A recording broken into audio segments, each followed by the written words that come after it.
Go. Hello, folks. This is very exciting. You're looking at the tournament hall at the beginning of the third round of the Mechanics Institute, the William Addison tournaments. And I printed something out about Mr. Addison.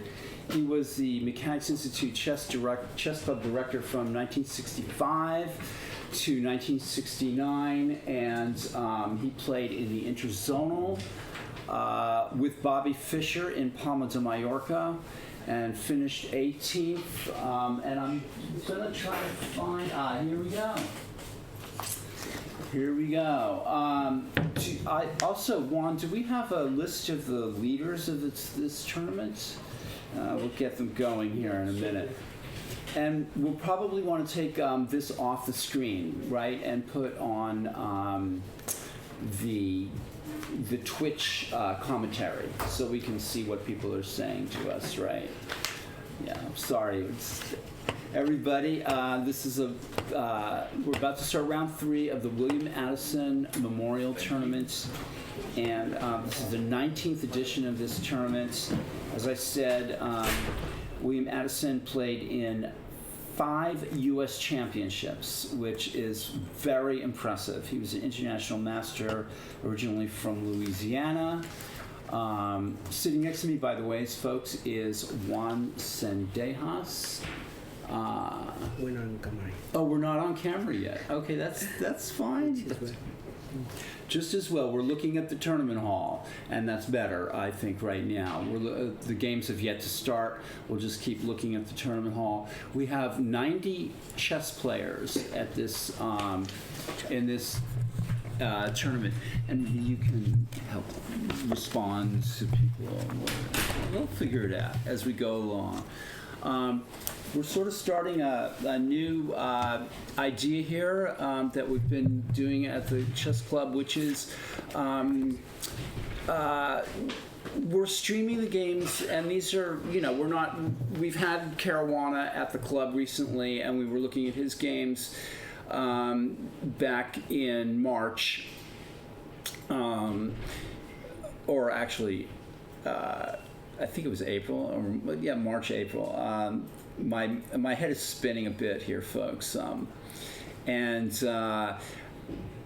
but we are concentrating on showing games at the club level and streaming live commentary. And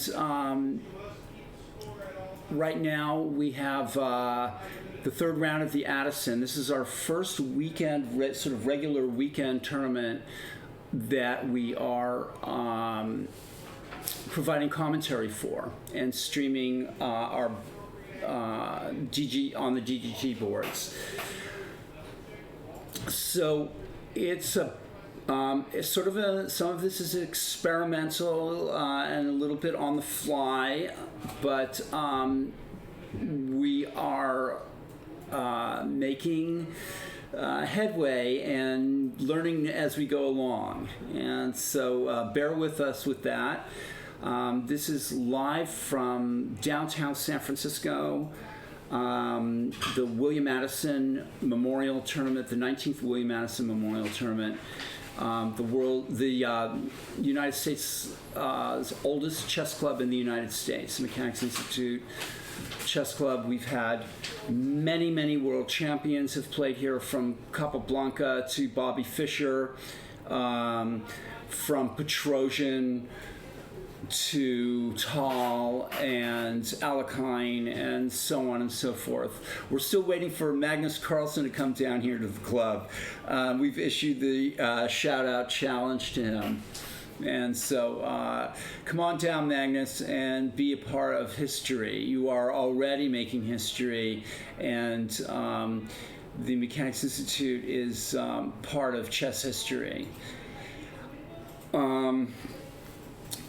Round 3 is about to begin. We are going to be showing, this is a very unusual format. We're going to show the top 6 boards at the Addison, which will be some strong masters and international masters are playing in this tournament. We're also then showing the top boards from the A section, the B section, the C section, and the D section. And we're going to be providing commentary on these games as well, which as a chess player, as a teacher and an somebody involved in the education side of chess and the running of a chess club, that interests me as much and sometimes as more than the games of top flight players. We can learn from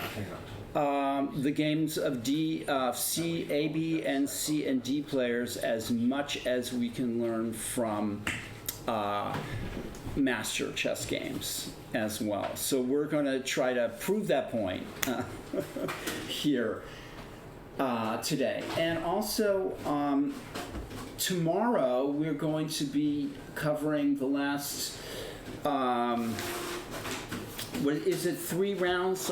3 rounds tomorrow? 2 rounds tomorrow. 2 rounds, I'm sorry, that's right. We're going to be covering the last 2 rounds of the tournament, and I'll be joined, I'm FIDE Master Paul Whitehead. I will be joined by Grandmaster Nick DeFermian, who will be joining me here and commenting on the games as well. So that's very exciting news for me. Nick is a colleague of mine. He's Grandmaster in Residence here at the Mechanics Institute Chess Club. And so I'm hoping to, once the round is already started, as we can see, and I'm hoping that I will also be joined by other chess luminaries here at the Mechanics Institute. So now we are going to, in a few seconds here, I'm going to transition to the DGT boards. Let's see. And we're going to start looking at the games of the 3rd round of the Tuesday night. I'm sorry, I said Tuesday night marathon. This is the William Addison Memorial. Let's see here, and we are in round 3. Okay, folks. And we are about to make that transition over here. And it's done. And here I am, Paul Whitehead. Behind me, you can see John McCumsky. Cheers from Webster. We can't see Paul, only the main room. Well, Judith, I just transitioned over to... Hi, Judith. Hi, Judith. Just transitioned over from that view to the regular view that we have here. So behind me is John McCumsky, and you'll also be meeting the Mechanics Institute Chess Room Director, Abel Talamentes, and some other chess luminaries from the Mechanics Institute. Judith Stare is, we're going to have Abel come here and tell me in a little while what Judith is doing at Webster University right now. Very impressive. John McCumsky is is helping Abel direct this tournament, the Addison, and we're going to take a look at some of the boards here on at the Addison, and we'll start off with board 1, which is Kyron Griffith, who is one of the top-rated players in this tournament. He's 2450, I think, plus chess FIDE master with an international master norm under his belt as well. And he is playing the top 11-year-old player in the country, Eric Lee. So I'm sure both players are out for blood. Juan, I want you to make sure this is the view that we are having, correct? what I'm seeing here is correct. Okay, good. Let's quickly go over this. And another thing that we're doing here at the club is we're providing commentary by chess masters, and we are not using computer analysis. And that is part of the learning process and part of the charm, I think, of the Mechanics Institute. Computer, you all can look at the computer analysis by going to chess24.com and looking at us up on their live stream. But, okay, so let's go. We're looking at Conor Griffith versus Eric Lee, and I'll go back to the beginning quickly. And we have a hybrid knight b3 is an unusual move. And I'm going to say a few things here also. Not only are we not using else, I'm not sure what that means. We're getting a comment on Twitch. I'm not exactly sure what that means. Knight b3. My expertise in chess doesn't extend so much to the opening. So I'm gonna, I'm not one of the computer person.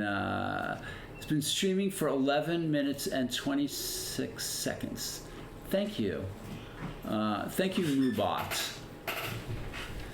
Let's see. So knight b3, and g6, and we now have a sort of a hybrid Nahdorf and dragon opening here on board 1. Let's go to board 2. And in the open section, and Addison Lee, I don't have the ratings of these of some of these players. We'll get you the copy. Okay, I happen to know that Ezra Chambers is a FIDE master and a 2350 plus. Just joking, looking stuff up. That's okay. We're looking at interaction. Not sure myself. I'm probably can't multitask too well with the typing and the commentary and so on and so forth. So I'm just gonna talk and not type replies back. Although I might have somebody here in the office helping me with that. Okay, so I have so Addison Lee is an expert player, and he's playing. He also has a perfect score, and is playing Ezra Chambers, and the third round here of the William Addison Memorial Tournament. And for the if you talk about 7, come out on the database. okay. That's the last name correct. The first name's usually Okay, so let's go quickly here, and we have a Slav defense. I've been seeing the Slav over and over and over again.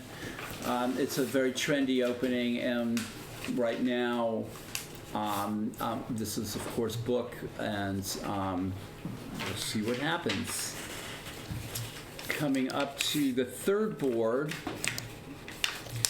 and we have Ladia Jirasek, who's an international master and a young player from the Bay Area, and he's playing Evan I, who's an expert, and I'm not sure about Evan I. I'm going to ask the tournament director here about him. Yeah, he frequently plays tournaments. He's been around a while. Very solid expert. How old is he? I think he's looks like he might be like 13, 14. 13, 14. We have a lot of young players here today, and I'll get Abel here. Teenagers. I'll get Abel here, the tournament director, and then the director of the Mechanics Institute Chess Club, here in a little while to talk with me about some of the players that are playing, and the Addison tournament itself, which is an amazing success. He's going to jump in right with me right now. And Juan, can I get his name up here? Is there a way that I'm not sure where can see his name here. Okay, we'll take the DGT boards off. There we go. And then we find, got it. Okay. And then transition. Very good. Wow, it's a technician. Thank you, Juan. I'm getting there. Mechanics Institute Chess Room Director Abel Talamentes. Tell us about this tournament.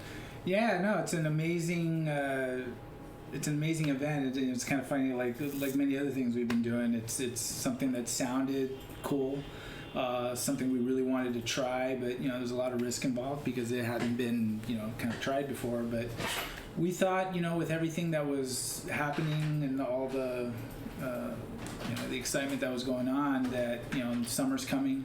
Now would be a good opportunity to offer, kind of a big prize pool tournament and try to attract a lot of the local talent and come out and play, see Mechanics Institute experience it. Actually, the funny thing is that a lot of the people that are playing, I know who they are from various events in the past, but it's their first time coming here. So it's kind of exciting for them to walk into the chess room and get that feel of like, wow, what it is, and experience that. So it's really nice that we're having a lot of players come out and see and experience it. And I think we're putting on a pretty good show. So anyway, definitely. I mean, we have 90 players. Yeah. So and I think that's a recent record for a weekend tournament here. Yeah. No doubt about it. No doubt about it. We've been pulling 30 to 40. And we just figured that if we offered a good healthy prize pool and promoted it, people would come out, and with $5,000 guaranteed, you don't know what to expect and how much of yourself you're putting on the line, but completely justified. I mean, as it turns out, obviously. If we had pulled 50 or 60, we would have considered that a success. We ended up getting 90, so. Even the annex is kind of a tournament hall. So yeah, it's exciting to see the excitement, feel the excitement, and yeah, everything's on schedule and on time. And thanks to John McCumsky, who came down and kind of helped out today with everything, because there was a lot to manage. Because we also had a kids class that we were managing, and then the meeting room with a lot of parents and people there. There is so much going on here. It's absolutely incredible. Yeah. So everything worked out really well. The tournament it's a big success, and and it's a competitive field, even in the open section and all the sections. I mean, a lot of people have a shot at winning the top prize. So very exciting. And not one grandmaster. I just want to touch on that because I'm a little surprised that not one grandmaster has shown up for this with $1,000 first place, and that just seems to be a convergence of events, or I think it was timing, because I know a couple of them that I feel pretty confident would have played playing norm events. One in Edmonton, another one somewhere else. People are on vacation, things like that. So I think the timing didn't work out for certain people. It's not like we have 40 grandmasters to choose from. Right. But it got busy. But the thing that's exciting for me is the fact of how many 2,000 plus players came out and played. I mean, with 90 players, it seems like 60 of them are 1,800 plus, and we have several 2,000 plus. So the strong players came out to compete and play, and so even though we don't have the grandmasters, we have the players. Right, so, right. So that's exciting, and we have the items we have here are no slouches. Right? No. We have some good players, strong players, and strong FMs too, and strong FIDE masters, and this is a chess club. We're as I said at the beginning here, we are making a point of aiming our commentary and using our DGT boards here, as you're going to see. We're going to be showing some of the lower rated games. Yeah. And tell us about that. I think that's a fantastic idea. Yeah, and actually this is kind of fun, actually, because we had to figure out how to do it just in the even in the Swisses, because that's not something we've had to think of. Okay. So, we have the 10 boards. What we're doing is we're broadcasting the top 6 in the open section. Top 6 in the open. And then we thought it would be cool to do on board 7, the top A board. Right. Board 8, the top B, the top C, and the top D board. And it just gives everyone an opportunity to kind of be broadcast and have their games, on the fun board where it's viewable and Right. just kind of make every section inclusive of kind of what this club is about and what it represents, and just trying to I spread think this chess. is just so fantastic, and not only that, but as a chess master and as a commentator, I think that and with the knowledge that most of the people watching this are not grandmasters, right? That you are going to learn as much about chess by watching grandmasters and masters comment on the games of a B player, as you are going to watch, as you will watching them comment about a grandmaster, a game between masters. Well, a lot of the people that are kind of watching our broadcasts are people that are looking to improve their chess, and they might be that B player that just maybe they don't know how to think about certain situations and what they're doing wrong, and it's kind of nice to have a game in the B section or C section, and have someone like you just kind of dissect the kind of thinking that might need to happen. Dissect. Dissect the kind of thinking that needs to happen, in those scenarios, in those positions. So so that could be really fun. Absolutely. To kind of break down a C player game, B player game, because they're also the top in that class. So they have a strong knowledge, and they're trying to break into the next level. Right. I just think it'd be cool. I don't think we've chess is for everyone. Yeah, we haven't wanted it to be about the top, the open section, about the grandmasters only, because really what really kind of makes the club cool is the kind of the everyone part, not just who's the highest rated player you get. So right, exactly. Like strength in numbers, like the Warriors, right? It's it's like we have great numbers in terms of chess players and enthusiasm, and so it's nice to kind of share the power of the boards and what it's been doing here with all sections. So. Exactly. Yeah. No. I think it's a terrific idea, and is one more thing before you leave. I know you're busy, and that is we have recently hired one of the most Judith Starry, and she is now. Hold on. The 3 and 4 are switched. Okay. The 3 is 4 and 4. Yeah. Thank you. And, one of the things before we get into that, one of the cool things about live broadcasts like here is we're not perfect, Oh, we're glitching all over the place, folks. Everything we do, a lot of it is cool, but there's a lot of behind the scenes work that happens, and there's a lot of behind the scenes and in front of the scenes problems that occur. But we're troubleshooting it and just trying to put on a good show for everyone. But it's not without its moments of figuring out and tinkering, and that's what we're doing. Sure. And the more we do that, the better we get. I think I said this. We're also broadcasting live coverage of our Tuesday night tournaments, and I said last Tuesday that there are other chess tournaments I watch on Chess Bomb, other tournaments around the world, and they have problems with this technology. This is a new technology in a lot of ways, and it's a difficult one to bring under control and to and some of the stuff is stuff that is not all on us. Like one of the issues we had in the previous round is. Follow Chess, which kind of broadcasts, was one of the channels that broadcasts on boards, just wasn't updating, even though Chess 24 was updating fine. Right. And that's something that's beyond our control, because we can't, Follow Chess is not, updating. We don't have control over that. So just little stuff like that, and, it happens, and we just roll with it. And Right. But anyway, so back to, we have... I want to hear about Judith. We have... arguably the most prolific organizer in chess in the country here. She just joined us a couple of weeks ago. It's been fun watching her just kind of run around this office because if you look out into the tournament hall, she's already left her footprint. She's made these beautiful signage and what have you. I mean, first we get you, and now we have Judith. It's like we've discovered the pot of gold here at the Mechanics Institute with. She's doing a lot online.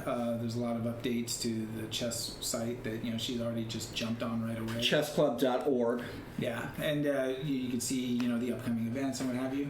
But so she was here last night. She helped me TD the first round. But right now she's in St. Louis for a week because she's the organizer and director of the Susan Polgar National Women's Invitational. So it's very prestigious. Very prestigious, and she's representing mechanics over there and working hard. And she'll be there for the week and just doing a lot to promote women's chess and being a part of that. And so it's very exciting to kind of have one of our own out there, doing great things for chess. And then we're here trying to do great things for chess here. And we are. I mean, there's just been amazing things happening, and this tournament is just another. It's super. It's super cool thing. And people have been asking. This is kind of a unique tournament. It's probably not something we want to replicate every month, but we are going to look to do. We're going to have our usual Saturday events because it's something that's kind of dear to kind of the crowd here. But we will have these events that kind of appeal to the the more competitive, the more big prize pool. I think through this tournament we've seen this is something that is possible here. And it's just finding the right balance between the other events that we love, the rapids and the 1 day and the short time control, but there is room to have the long time control 3-day tournament. There's room to have it here, and I think what this weekend shows is that the demand exists. So we just want to keep putting on a good show for everyone, and then they'll be back the next time we offer something like this again. And we're also running Scholastic tournaments every month. Yeah, I want to say put that in right now because you didn't mention it. And last week we had a Scholastic tournament here at Mechanics Institute. We had 36 players, which is pretty big for a Scholastic event. Oh yeah. And that's just the beginning. That was the first one. We already have one a month at least planned. So we're driving up kind of our offerings and what we offer, and in what we're seeing, we always felt that the demand is here if it's offered, and the quality is offered. And I think what we're showing is that yes, the demand exists, and we're just trying to live up to that expectation of quality, because the quality is something that's important to us here, and I think we're doing a good job of it. I think it's an incredible thing. I was at a meeting yesterday here at the club where we, Judith and you were talking to the coaches because we also have a Chess in the Schools program that you haven't even talked about, and I'm just so impressed by the professionalism and the dedication that you and Judith have towards chess and the Mechanics Institute and the kids, and it's just like there's an amazing snowballing effect I think that's going to happen with this, and I predict success beyond your wildest dreams. Well, I hope your prediction holds true. I mean, we're going for that, and we're all here doing it for the right purpose. It all starts from there, and I've always said, it's never one person; it's a team effort. And I think we have the team that we need to kind of make really cool things happen. Step into it's exciting. Yeah. It's exciting. So I'm gonna let you get back to the game. Okay, No, I'm looking forward to that too. Thank you, Abel. I gotta get myself inside that room. Okay, yeah. And by the way, apart from that room, there's another room as well, another 2 rooms, which which you can't see. Maybe one day we'll get A cameras camera everywhere. cameras all over the place. Not too many places. Right. Yeah. All right. Okay. Thanks, Abel. All right. Okay, that was Abel Talamantes. I'm going to get nerdy here and take his name off of the thing, and I did it. So, okay, so let's look at the games here. We're let's see. We are on board. I have to interact with the DG keyboards, and I'm going to do that. Board 3 and 4 were navigating. Okay, are they still? Is that still an issue, or has that been changed? We're checking on that. Okay. So let's see. Do I have interactivity with the DGT boards? I think I do. Okay, so and we're saying that on board 7 is board 1 for the A group, right? And is that right? And board yes. 8 is for the B group, and board 9 is for the D group. And what about board 10? No, so 7 is A. 7 8 is A. B, Okay. 9 is C. 10 Gotcha. is D. Okay, let's start at the bottom, folks. This is board 1 in the D group, and we're going to go. I really want to look at these games. Yep. This is sort of what we're trying to do here, and we have Robert Wang versus Daniel Perlov. These players are D players. They're coming up in the ranks and trying to improve, and we are featuring them on our broadcasts right now. So we have a Sicilian defense and an accelerated dragon, and everything is looking normal here. So you actually And A6, A6, and this is sort of mirroring what's happening on board 2, I think, between in the game. No, on board 1, where there's a hybrid Nadorf dragon going on. So, and this is board 1 in the D section. So I'm kind of thrilled about that. Okay. So black is going for the bishop, and if e5, knight e8, and that's doable. Knight takes b3. Both players are, and black plays the very purposeful play here by Daniel Perlov in the D section. So far, we're looking at a that's a bold move, castling on the queen side. A little bit risky. You could castle on the king side as well, and so here we are. And that was board 1 in the T section, and it's still going on right now. People are playing for the ratings of these two players, and they're playing quite well. I think are 1101 and for Robert Wang and 1056 for Daniel Perlov. They both have perfect scores in their section. that's correct. Yes, I am doing it by myself today, although Quentin, thank you, but you can help me by making comments, and also I'm going to be joined I was joined just by club director Abel Talamentes, and I'm going to have other people hopefully sitting here. Maybe even some of the top players are going to come in here and show me their games. And actually, that would be kind of cool if even some of these guys I come think in. that would be the coolest, actually, to have the B players and the C and the D. Let's get everybody in here. We've had Erica Malikan come in here, and even though she says she doesn't like to sit here, she's now done it. She keeps coming back. So I think if she wins her next round, I think she'd be up in Okay. board. So That's great. Behind me, we're in the office here, and you're going to see people coming in and out and making noise, and that's just part of the charm. and that's here. okay. And that's okay.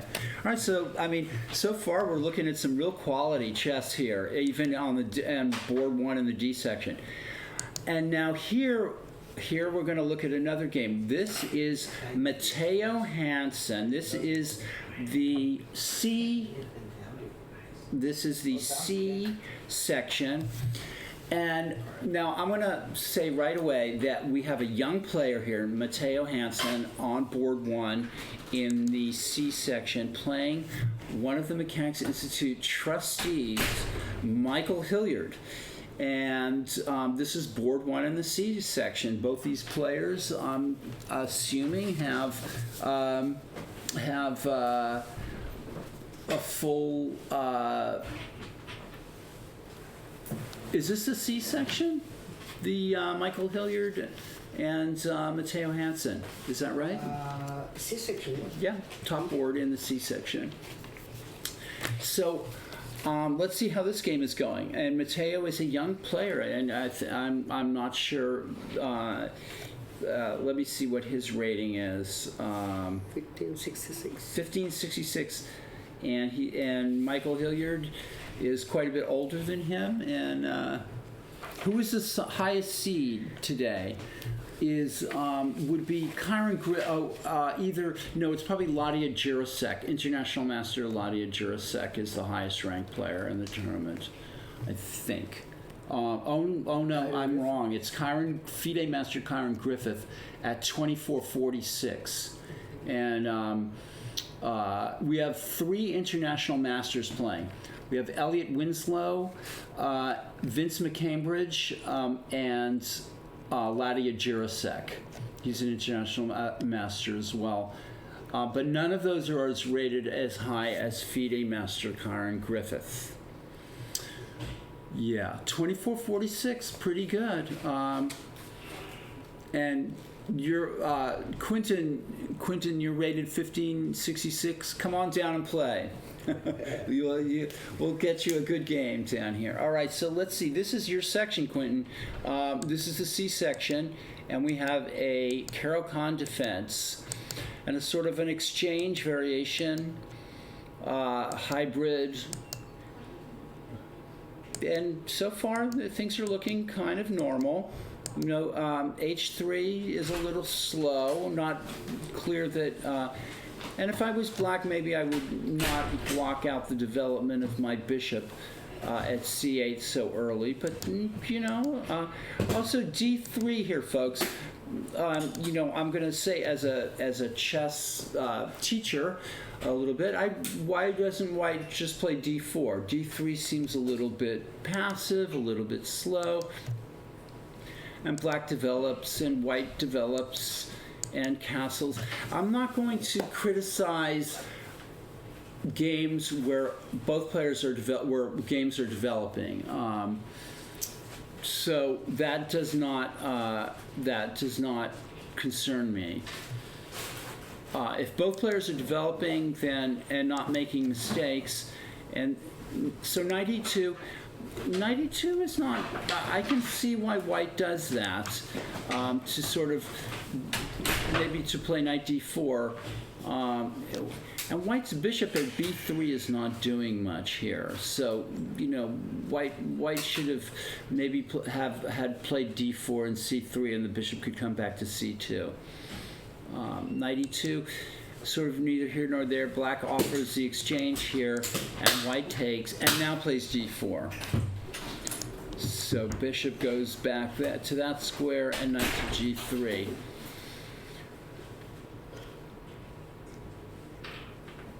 And if again, coming back here, maybe white would want to maybe think about playing c3 and bringing this bishop back into the game. Both players have white squared bishops that are not doing much. And bishop e7 is, I guess that's prophylactic. Sir, we have a question: how do tournaments protect against cheating? I'm going to ask the we ask people to turn their cell phones off. That people are not allowed to use their cell phones. If we find them using their cell phones in the tournament hall, they're going to risk forfeiting their games. We have not had much or if hardly any instances of cheating here at the Mechanics Institute.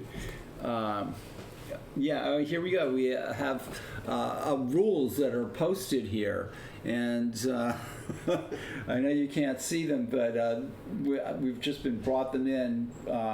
So someone got caught with an engine. Yeah, that's right. I mean, if you use an engine, you're risking getting banned for life by the USCF.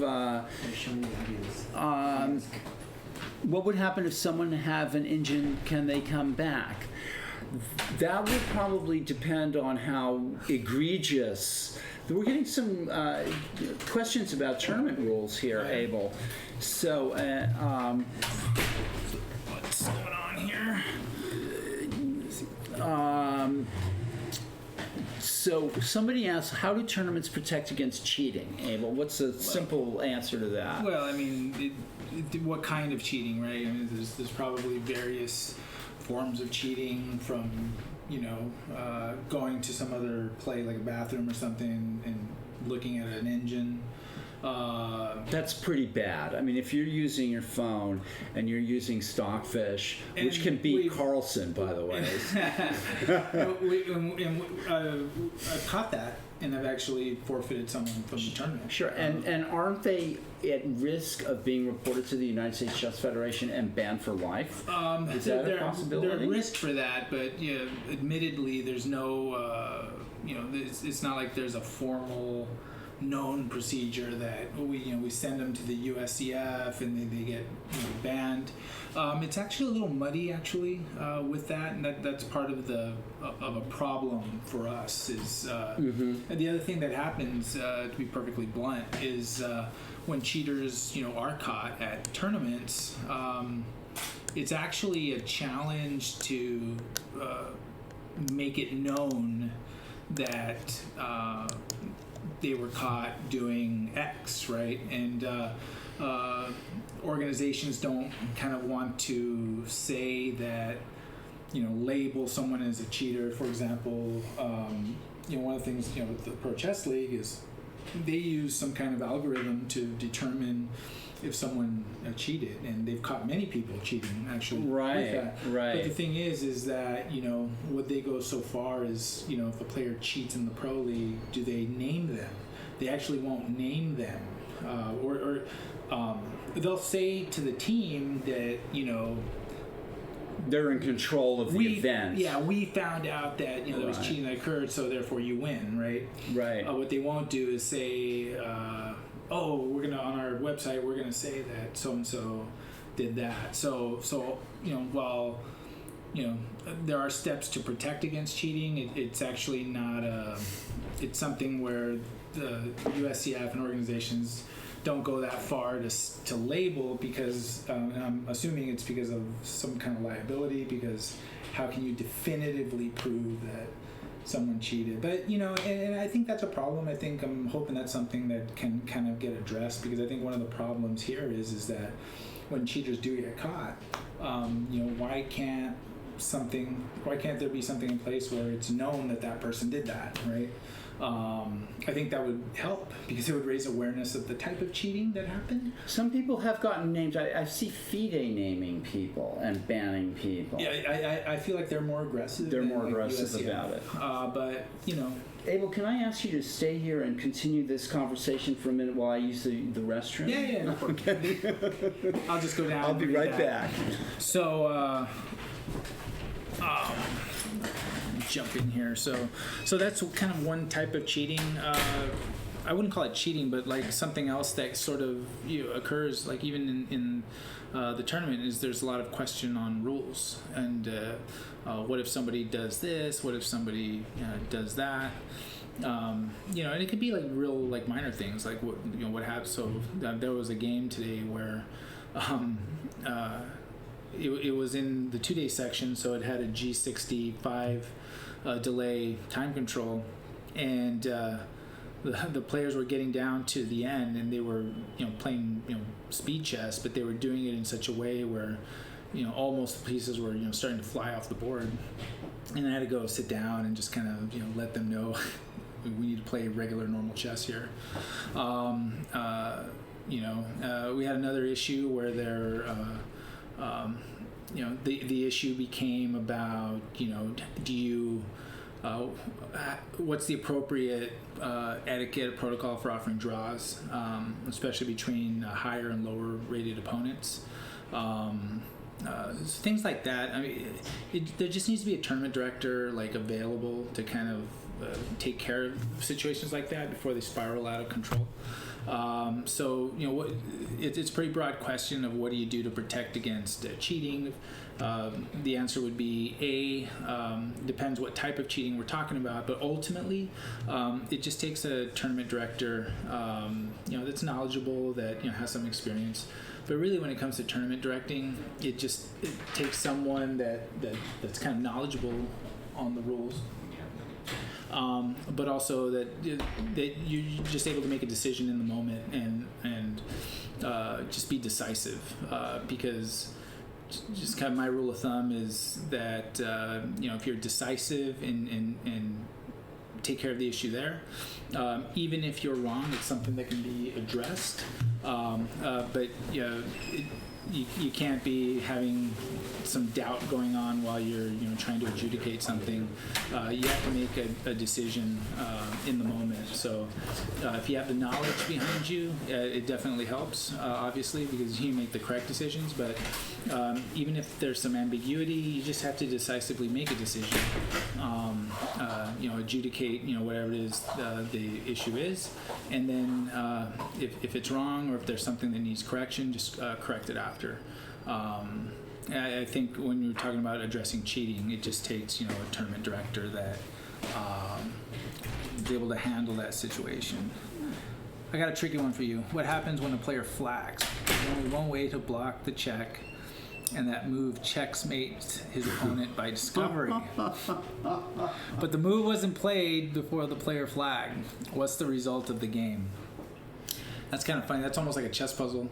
I'm going to have to reflect on that. I could just tell you off the top of my head. What happens when a player flags? He has only one way to block the check, and that move checkmates his opponent by discovery. And what I think the rule is, and actually I'll ask John about it, but I'm just going to give my off the head, because it's a forced move. I think that the player that would have to block the check wins the game, actually. So look at that one right there.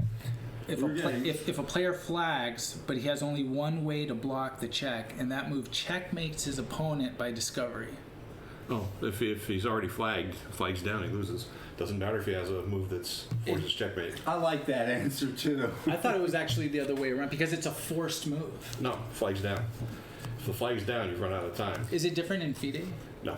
Because I actually remember that type of question coming up in my seminar class.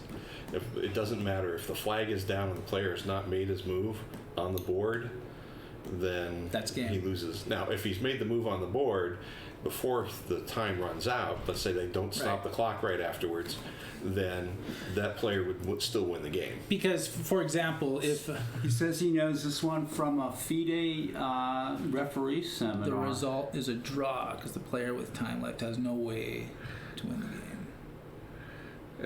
If the player has no way to mate the other player, doesn't have material to create a mate, even if it's not a forcible mate, any way to mate the player at all, then that would be a draw at that point. You have to have some material left on the board to be able to make a checkmate under FIDE rules. FIDE rules, if you have two knights, that's sufficient material to mate. Right. Under USCF rules, that wouldn't be sufficient material to mate. So that would still be a draw.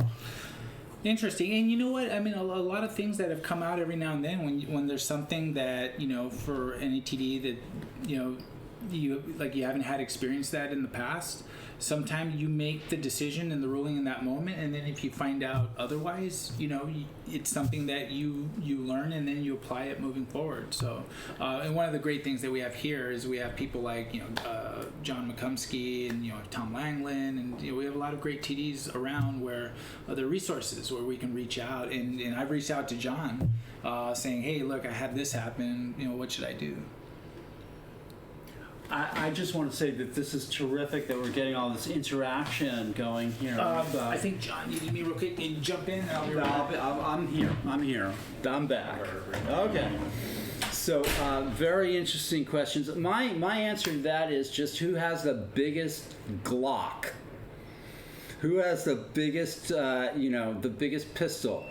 And that'll settle the dispute once and for all. But I'm not a tournament director, so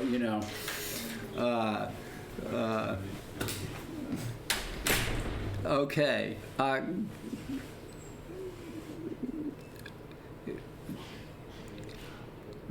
Quentin asked one more question. If the opponent flags, we'll try to answer that one. I'm a player, so I don't know the finer points of this, and we'll ask Abel when he comes back. Quentin. As I said, I think the player with the biggest gun is gonna win in my book. But all right, I'm trying to find the mouse here, and we're going to go back to some commentary. And I'll take Abel's name off of here again and try to learn that stuff. Okay, so we have this game top board in the C section, and a few moves. He did find the C3 and Bishop C2 idea, and okay, folks, the threat is Bishop takes F6 and Queen takes H7 mates. So Matteo is and on the attack here. And that's he's really going for the attack against Michael Hilliard on the, not sure that Bishop G5 is right here, but White opens the F file.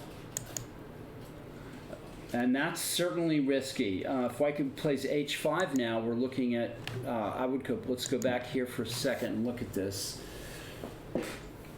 I guess actually if White plays H5, Black will go F5 and sort of bypass, and that looks good for Black, probably. So F6 is a canny move here. Okay, so White takes there, Knight takes F6, but H5 comes anyway, of course. And now Knight E4 is a way to draw, and that's what he plays. Again, I'm looking at a game between two C players, and I'm seeing some very good moves here. I'm not seeing any blunders. I'm seeing some consistent play from both players and a fighting chess game. And this is, that's what, and that's what's going on here. These guys are making good moves. What can I say? I'm impressed. All right, let's go to the top B players, and this is board one in the B section, and this is Sophie Wang versus Ayan Zaman. And now I think these are both kids, if I'm not mistaken, or young players, and who are of course. Driving us old guys out of business, just to put it bluntly. They keep tournament directors in business. Questing Beast asks, what's a B or a C player? A C player is a player with the rating of 1400 to 1599, correct? Yes. And a B player is 1600 to 1799. So. And so on and so forth. That's the sort of the grading system. And the average club player here at the Mechanics Institute is probably in the 1500 to 1600 range. Maybe 1550 to 1650 or something like that, and that's sort of what you would call in the old days a club player. Yes, we are a USC. Yes, it's a USCF thing. You've never heard of that in Europe, so that's interesting. I'm not sure what rating systems they use in Europe. It's different, probably country by country, I would say. And I know the English have a strange rating system that I'm not. We have one more question here for you, Abel. Somebody asked. They said, if your opponent flags you and you checkmate him at the same time, do you win right?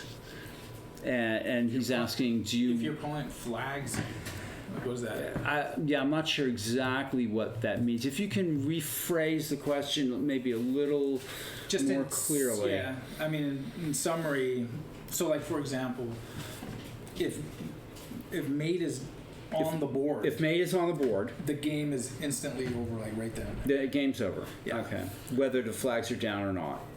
Whether you've hit the clock or Okay. Say that you make the mate and then you flag, the checkmate stands. The checkmate stands. Oh. Basically, everything is FIDE rated over here, so that's the only rating to go by. Yeah. So, what do they call a player with a FIDE rating of 1500 in Europe? I don't know.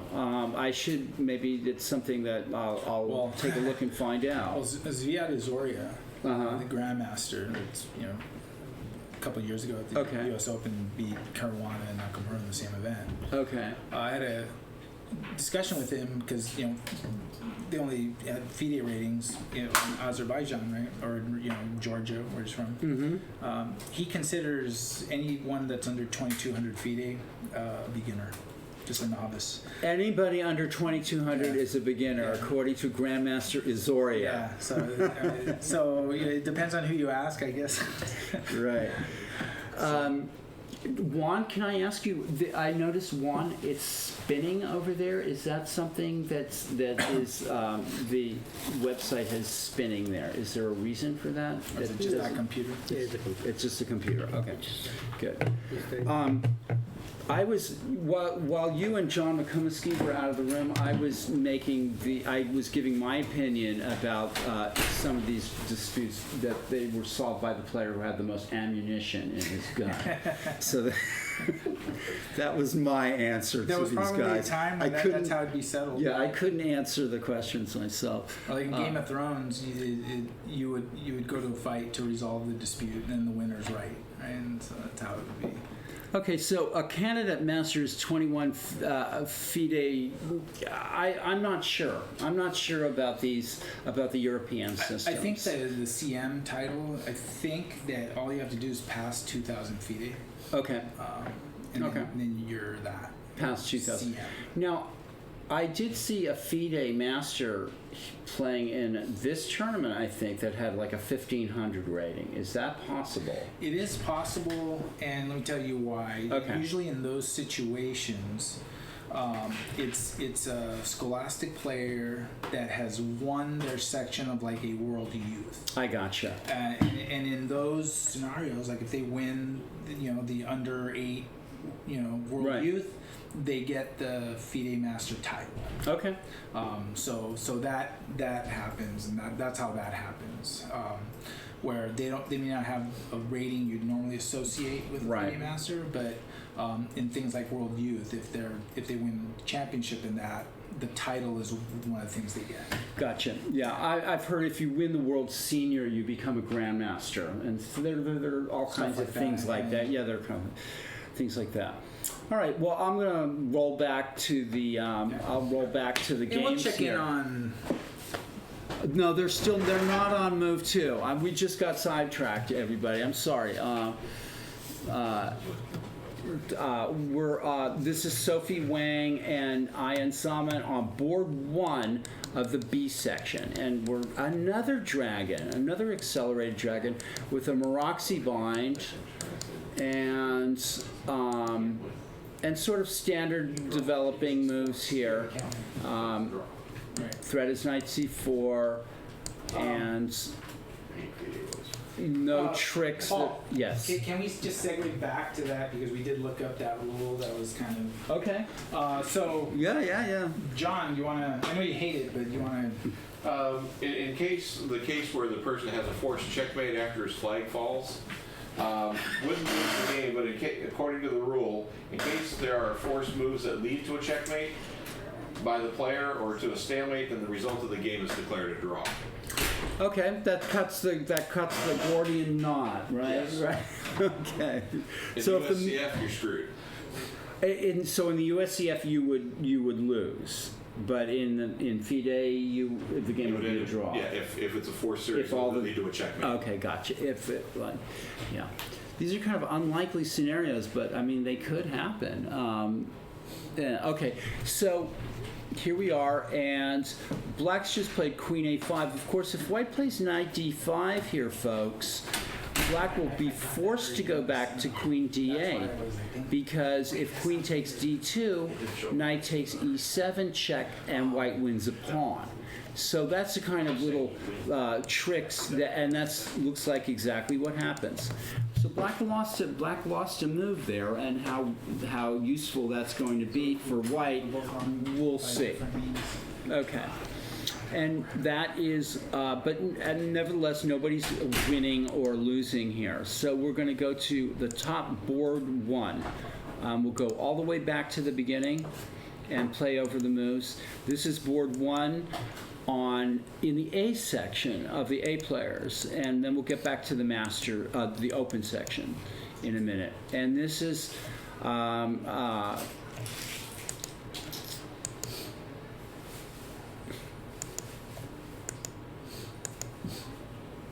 this is called the Grand Prix attack.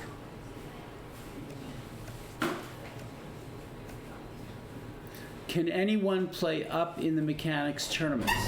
We've just all of our tournaments were open until recently, and I think now that now we have the sort of the standard. Well, not all of our we still have open tournaments. Again, I'm going to have to ask Abel to come back in here, but I think you can play up if you're within 100 points, or it's 100 points of the section that you want to play into. Of course, an open section means that you can play into the open. But if you're a D player, you can't play in the A section, and that's my understanding. Unless you're within 100 rating points, that would be the. So we're playing there's a Grand Prix attack here. Knight G8. Okay, so that's.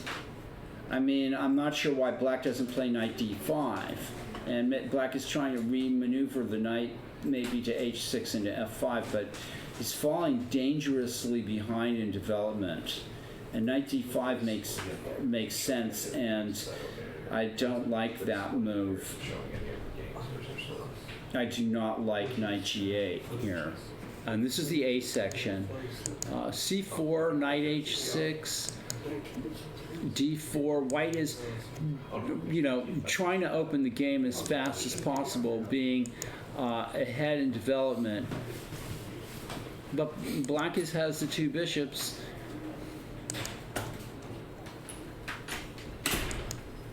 There's some dangers for Black here, but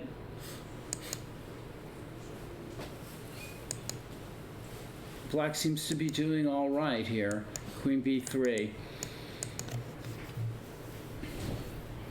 So Black has the two bishops, and White has the old weak pawn at E5, and static, looked at from a static point of view, Black is better, and White needs to try to mix it up in order to, and which is what he's doing by avoiding the exchange of queens, and trying to keep the game complicated. And this is how White's going to try to play this game.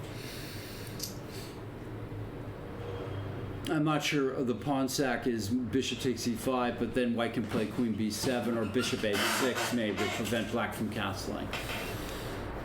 Bishop takes e5, maybe bishop h6 like I'm saying, preventing castling, or maybe queen b7. So, okay. And that's why I'm here to try to okay, so let's go back to board 1. Is board 2 and board 3 that got resolved now? Those are in the right players and okay. So we were all the way back here. Kyron Griffith, the highest ranked player, 2450 plus, playing the top ranked player under 11 in the country, Eric Lee. And Kyron's playing a very slow game here to sort of contain Black, and not very ambitious on White's part. And Black has what usually would be considered it can be difficult to find the right plan here. I'm going to throw out a move here, maybe e5 for Black with the idea of playing f5. That's a possibility. I'm here without the benefit of computer analysis, but Black could maybe also play rook e8. And White's sitting on a bit of a space advantage, but these positions are not easy to play for either side. I like the idea of Black trying to be active maybe by playing e5 and f5. If pawn takes pawn en passant, then bishop takes pawn and Black is freeing his game a little bit. It's a possibility. Let's move on, folks. This is board 1 in the open section of the William Addison Memorial at the Mechanics Institute Chess Club. This game we also are finally getting back to.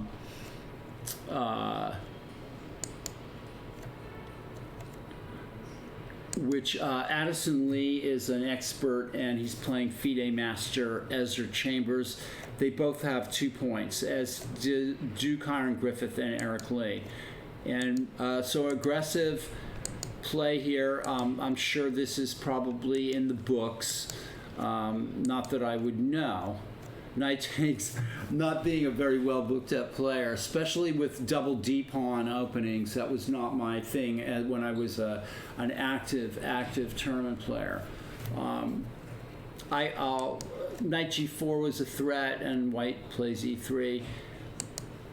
Black's chipping away at the pawn center, and White just plays pawn takes pawn. It looks to me like White can play b4 here, and I see there's a little tactic at the end of all this. So if White plays b4 and Black plays a5, and White tries to maintain the integrity of the pawn structure, Black will take on b4, and then I'm not seeing that. I'm not seeing it. It looks like to me like White could play that way. Is possible. Might end up with Black playing b takes c5 and queen a5 and not opening the a file. So if b4 here, pawn takes pawn, and then maybe queen a5 as a possibility with the idea of knight e4. Anyway, just throwing that out.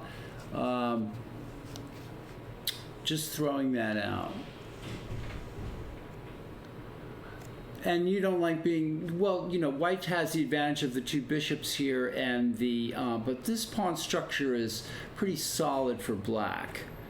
And White's just playing very solidly. It's very difficult to mate Black in this position.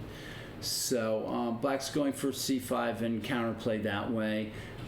White would be probably well advised to get his king out of the center at some point, and plays bishop e2. I guess that's probably better than putting the bishop on g2. It seems to me Black is getting a good game here.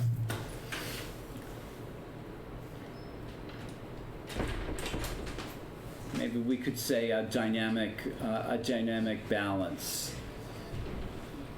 Black is better developed and has the possibility.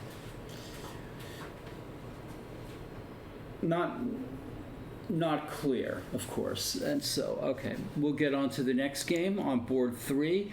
We have, okay, this is Joshua Liu, who is rated an expert, and he's playing International Master veteran, let me say veteran International Master Vince McCambridge.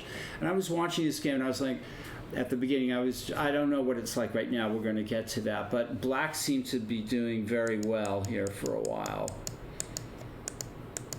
I play this way with black. Okay, 97 is one treatment for black here. F5. Knight G2, that doesn't, I'm not convinced. Why not just play B4 right away? Oh, because of E4. Okay, so maybe bishop D2. If white has to bishop E6 with the idea of playing D5. Fairly typical.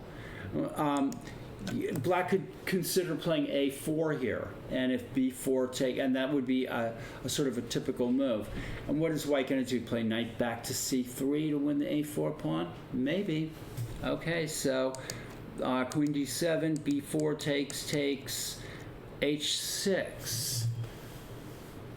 Is that slow here?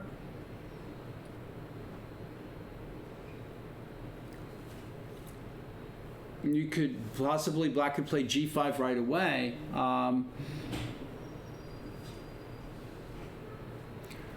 C takes B6 looks horrific when B4 and A3 is possible. I tend to agree with, I'm not sure about horrific, but you know.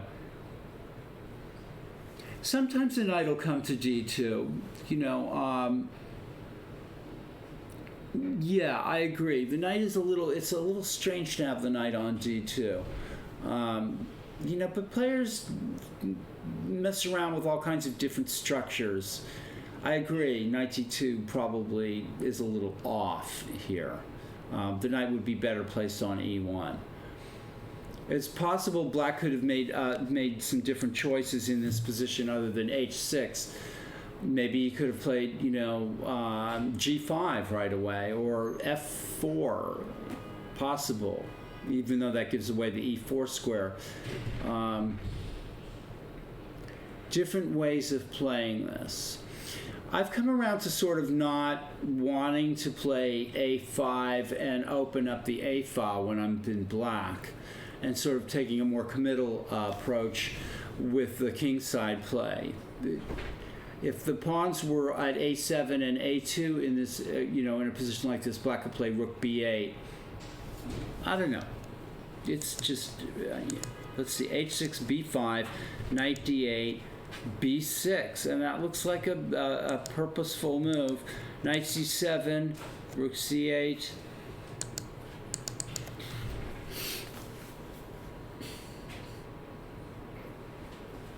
I mean, white can play knight takes E6 and take the two bishops, but, that's not going to stop black from sort of building up on the king side. A funny position. Yeah, I don't like it now for sort of either player. I mean, usually I like black here because he has an attacking stance, and white is basing a lot on being able to play, infiltrate on the A file or something, but yeah. I would say black could sacrifice the exchange, or could just play F4 and start trying to roll up the king side. As I was saying, I sort of prefer the attacking ideas usually. Rather than the queenside play, but that's just a very personal. And here we have International Master Ladia Jurasek versus Evan AI, who's an expert and a young player. Both of these are young players. Again, young players are starting to. We have some older guys playing in the tournament, but and we're back into a Sicilian. Bishop G5, very standard, Richter Rouser here.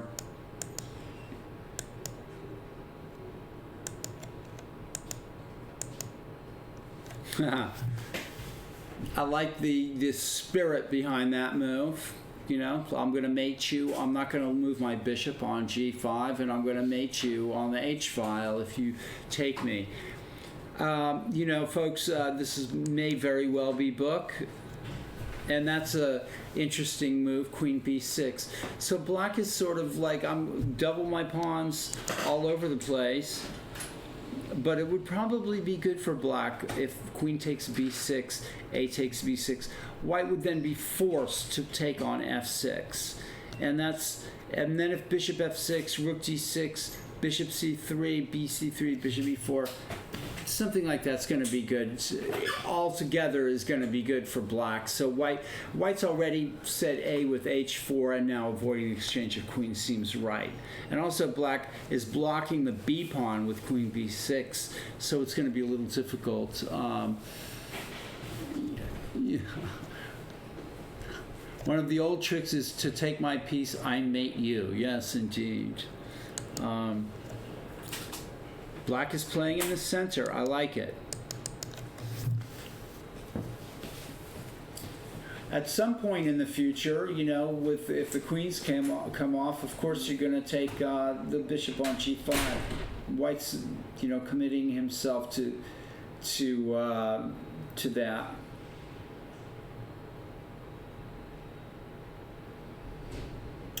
Very unclear position. Is white, you know, white going to take on? It's not easy for white to take on f6 now. Although he could play bishop f6, and e5, and then maybe g4 and g5 or something to try to open up the game over there. Okay.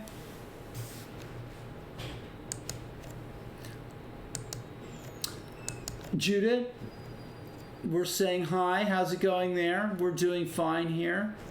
If bishop f6, e5 has to be played, yes, I agree. Judith, we're doing great here. The tournament is in full swing. We're looking at games. We're answering lots of questions on Twitch about tournament directing and some stuff that actually had to be looked up by John McComiskey. So, you know, there's all kinds of things going on here. Right now we're looking at Ladia Jirasek's game, and that game is stuck. We have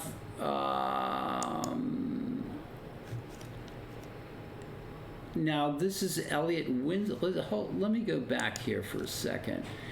Elliot Winslow, International Master Elliot Winslow, is playing on board 5, and he's got a difficult, it looks to me like maybe a difficult game here where he's a pawn down, and he lost his first round game. I think he won his second round game, and now again looks like he might be having some difficulty in his third round game.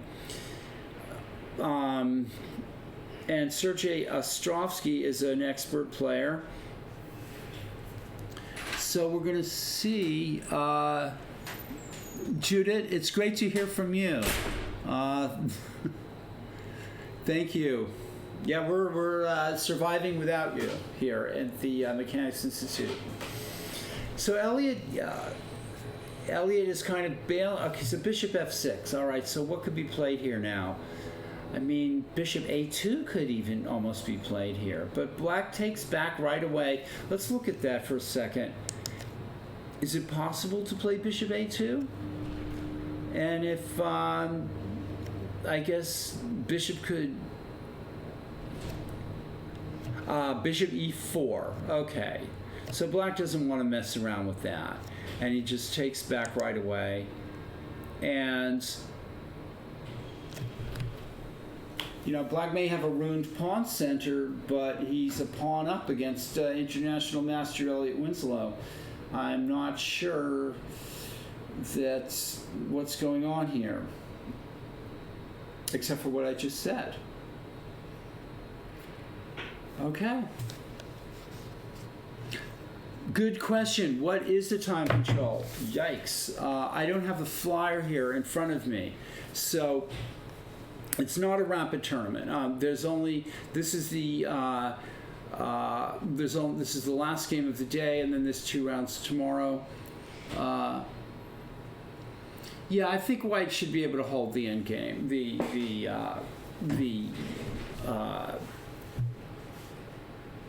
Hold this position. I mean, you're talking about maybe Bishop B3, and then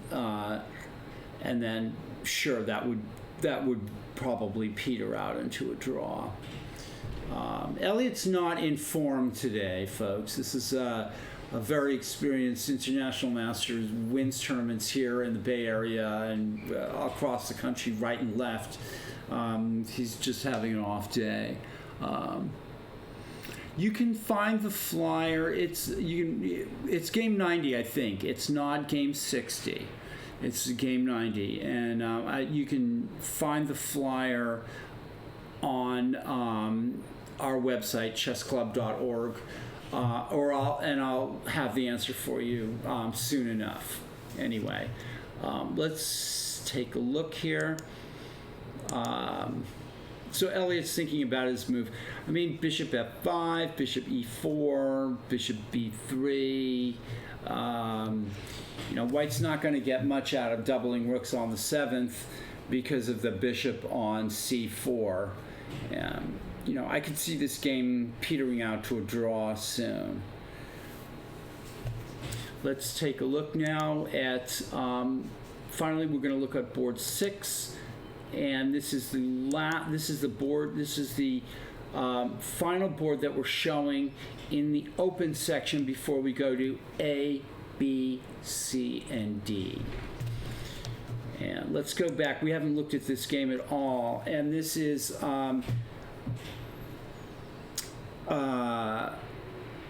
who's playing? Christopher Cole, rated 1864 versus master. Expert Milind Maiti is M-A-I-T. I'm not sure how to pronounce the names, but that's okay. And we're getting a Sicilian defense, Paulson variation, and somebody asked me the time control, John. It's game of 90 with a 30-second increment. Game from move 1. Correct. Game in 90, 30-second increment from move 1. Very professional. I like that. Giving everybody plenty of time to think. And we have a Paulson Sicilian here, hedgehog with very slow play with White here.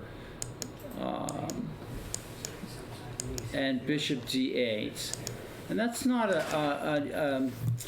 yeah, I guess it's a sort of a typical idea now, may not have been back in the day. Number 7 is a draw. Okay, so we have a draw on board 7. On board 7, which is the top board in the A section. No, still. Should be the top board in the A Yeah, section. you're right. It is. Yeah. Okay. Sounds like a FIDE time control. Yeah, I guess it is. Increment is better in my eyes than delay. Yeah, delay is hard to play, it's hard to sort of understand. We do use delay in the Tuesday night marathon, but we have our reasons, and that is that the building has to close at some point. Okay. All right, here are the players.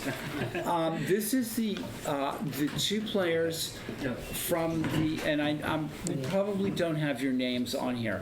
What I'm going to do is I'm going to let you guys go over your game, and which we have. This is the top board in the A section. And I'm going to take a bathroom break, and you can sit here for a second, and you guys have total control. Okay, Just use the mouse, and we you can go back and forth. Yeah. In your Good. game. We are about to analyze it anyway, so we'll analyze it. Okay. Sure. Sitting here, I'm just going to say that is Ashik Uzaman and Daniel McKellar. Board 1 in the A section, and I'm turning it over to you guys. Yeah. Thank you. For a Thank few you for minutes. Yeah. So maybe we can just go from the very Yeah. very Just go ahead. So you can also use the arrows down there. Oh, if you okay, want. yeah. Okay. Okay. E4, So, C5. E4, C5 pretty much standard. And this is the Grand Prix. G6, yeah, right? Grand Prix attack. F4, Knight C6, Knight F3, Bishop G7. I like the Bishop B5 version. People also play Bishop C4. I usually use this one, Sure. like from Roman Gingier use that opening for white explained. It does allow me this maneuver to, to trade off to the trade knight off. for the bishop. Yeah, I lose a exactly. bit of time. Yeah, so this is main line actually, which is Yeah. fine. Castle, Castles Knight and take. B5, Knight B5. Up to this is fine. Here is the novelty. I don't know novelty, like it's a Sure, not opening, standard. but that's something someone Normally, played would I against play me. A6 first, pick the knight, and then What I see here, people playing, I don't know how to bring the variation. maybe go So back one yeah, move? so people, the main line is actually D5. How do you bring How do we D5? play variations? Are we able to? Promote variation. Not really. Everything is No. Live? Come on. Oh, Yeah. okay. Okay. So trying basically, to get you inside the camera. oh yeah, inside the camera. So basically, the main line what I see is D5. Then D5, ED, and then- okay. then A6. Yeah. Then knight I've C3. seen this too. Yeah, and I've then seen knight this F6. too, and I forgot So that idea is that D5 sort of equalizes because you Right, I get exactly. some more control in Yeah. the center. The way I Yeah, played yeah. it was very passive. so So as soon as you played knight f6, so I had several other options, but basically the main line after going a lot nowadays, like if you go to the d5, ed, a6, knight c3, knight f6, d4, knight d5, dc, knight c3, bc, like triple pawn, bc, bishop c3, queen d8 check, king d8, rook b1, and then white tries to attack here, but it's more or less equal. yeah. So there are Yeah, other yeah, yeah. variations you can play without exchanging queen. I go queen So a2. after I play knight f6, But you're now- just preventing me from Now playing that you d5. played knight f6, yeah. If So you I'm- know I'm- that's my exactly, equalizing move, then you're just playing against All that. my target is to stop your d5. Mhm. So then E5 I think is- I got the tempo, right? So e5, Sure. knight g8. So have you thought of knight d5, c4, knight f4, or knight b4? Knight d5, I think I just lose it, right? You can chase it. So I'll To play B. c4. I think you can play knight b4 and then come back to knight c6. I thought that's the Yes. version you will play, but knight f4 would be bad because d4 is very strong. Knight d5, Right. c4, knight f4 should not be played. I think still probably not completely losing, but bad. Yeah. But knight b4 I thought is playable. Playable, but I think Yeah. long term the knight Yeah, may long term, end I up think, on yeah. c6, which might be better. I Yeah. like this square Yeah, knight d5. f5 Yeah, knight for the d5. knight. Yeah, and yeah, in some I- lines, yeah, this idea combined with d6 Yeah. actually does give some play. Right. So So- now, I think I have time to do it. yeah. And if I have time to do this maneuver, h6, Then you're f5, then then it's I'm very fine. good. You're then very it's, fine. Then Yeah. it's fine. So then you went back c4. What now was I, the idea with so c4? Again, I preventing don't want you d5. to play d5 anymore. So I think this evaluation should be slightly better for white as far as I analyze. Do I even have d5 though? I mean, Right d5 now, not anymore. en passant, and my king is uncastled, so Oh. that seems very Oh, dangerous, yeah. right? I think I'm just trying to gain space now. I'll play d4 and then my game will Oh, be okay, very so easy. yeah. That's So right. a6. But I don't have to play c4, but it's just to have a space in ahead case of time. a6 comes, you know the knight right. is back. Okay. So then knight h6, so this is good move that for f5. But I think this is D4. regular play. d4, this is also fine. Right. a6 fine.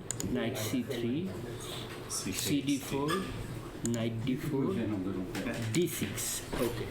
So If I don't d6. have d6, I'm just too Yeah, passive, exactly. and I'm never going This to get is a where game. I have to see if I can improvise. Basically, I played king h1 here. Instead of king h1, can I do anything else? I think that's where I will have to look for. So I don't see much what I could play, because if I play bishop e3, you have knight g4. I don't know if that's I'm not looking ideal or here not. for- Yeah. Right. Yeah. So I thought of knight d5 also, like because you are a little behind in development. We I have got- people How do you asking you open up the questions. game? Oh, okay, here. Oh, yeah, you played knight h6. Yeah. Oh, okay. Oh, these are the questions. Sounds like FIDE time control. Yeah, it is. It's better. What was the result? The result was a draw actually. Yes. Yeah. So now After d6, I mean, I think can maybe you take this is what it is. e takes d? Oh, I can play, e takes d, but you have queen d6. The space advantage that I have, I will not be able to utilize anymore. I can play knight d5, then you will play e6. So ultimately, basically, it will be equal if I do pawn takes pawn. So I thought, okay, let me wait on your move.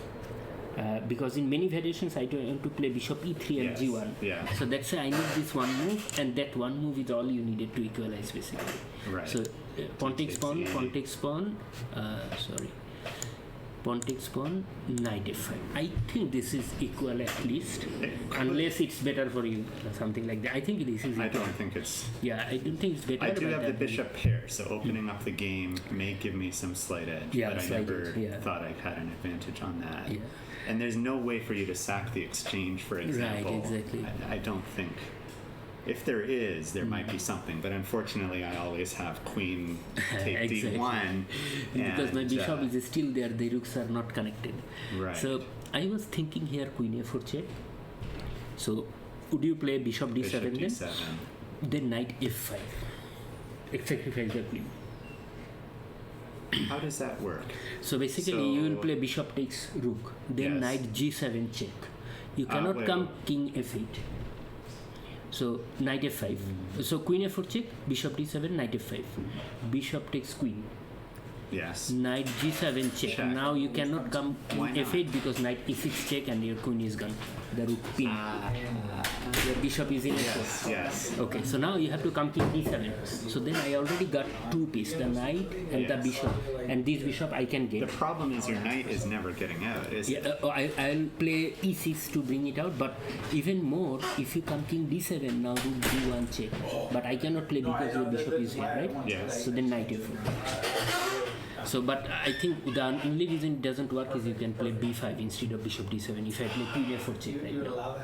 But bishop Wow. d7, I saw that it works. I can sacrifice the queen.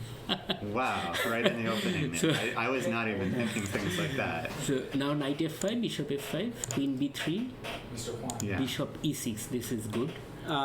Thank you. This is Paul Whitehead saying Okay. thank you for your King kind D7? words about amazing things Right. happening in And now it's just equal. Yeah. I'm winning We back agree. the pawn. Exactly. And considering my tournament position, I thought I'm fine with Sure, a draw. So sure. Yeah. the rest I We're just took playing a over. lot of chess this Have a weekend, so forum. may as well, relax a little bit this round. But Okay. that queen check is a very interesting. Yeah, that's idea. I'll have to interesting. take a very close look at that. I'll also analyze it if that really works or not. So if Other than it B5. doesn't work, you think b5? If without b5, I'm going to I scoot don't you know. guys Yeah, over. sure. No, Yeah. you can But both we have stay to- here. You can both So stay here. if queen f4 Here, but check let me move and not b5, but bishop Yes. d7. And why is b5 so good? Oh, b5 is good B5. because I don't have that one move left. Yeah. The pawn takes pawn I cannot play because my c3, knight is gone. Sorry, d4 knight is gone.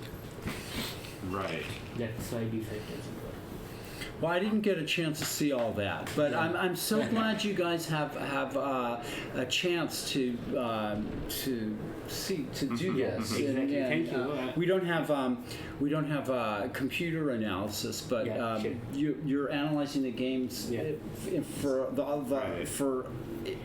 It's good for yourselves. Yeah, definitely. And it's also good for the people watching. We're all trying to learn something here. Yes. Right. Thank you. It's really fun. Thank you for inviting Yeah, us to this analyze is- the game, Paul. Thank you Sure, so yeah. much. Yeah. We have you were the top board on the A player. You're Thank you. in the A section. So good luck, you guys. Yep. In the next. Thank you. Thank you. And then we're going to have, we're also showing the top boards in the B, S, C, and D. Sure. Yeah, players my as son well. is in the top board of I know. the next Right. to me. That's right. So it's How kind of fantastic is that? You have the top board family. Pretty soon you're going to take up the whole chess club.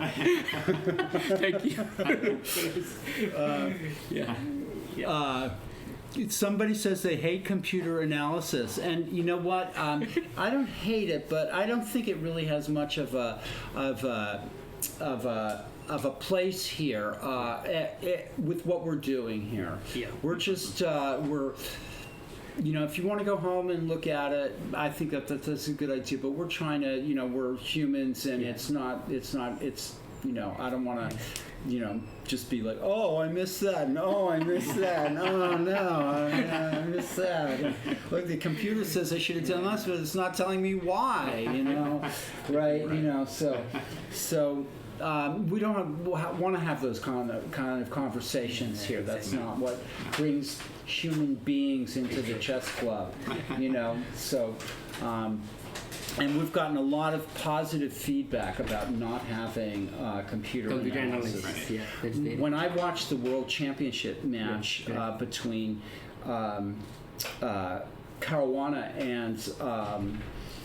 and Carlsen, I watched it on Chess 24, where Svidler and Grishuk and there was maybe another player, and another too. Yeah. They analyzed the whole game without computers. Without computers. Yeah, but these guys are brilliant players, Right. and it was fascinating to me to watch the minds of these players working without being The told thought by process, Stockfish what to do, and, and taking all the creativity out of the game. So that was really fun to watch. And I'm not saying that I'm Svidler or Grishka or that you guys are either, but that's a good model. And these games are not the World Championship match games, but it's a good role model for us, I think, here at the club, and to have that kind of thing going. So, hey, thanks you guys. This is fun, and good luck for the rest of the tournament. Good luck to your son. Thank you. Yeah, wow, that's fantastic. Pretty soon the whole Uzman clan is gonna be. They're gonna double the money, so one's gonna win one. Now I'm trying to get my daughter into chess, so Yeah. she starts playing too. Next thing you know, you'll be walking out with like $3,000. You win in your own section. See you later. Yeah. Bye. Yeah. Okay. Good luck next round. 10 a.m. Okay. Okay. So that game ended in a draw, and You just want to play a couple. it looks like the board, the C player. Also, that game is over. Hansen versus Hilliard. Is that- Again, Yeah, that's it's right. nice to have Michael Hilliard come in here. He left. So weird. Yeah. Okay. Let me see if the Hanson though. Okay, yeah, if Mateo can come in. What was the result of that board? I don't Also, know. we don't know. I can run ahead.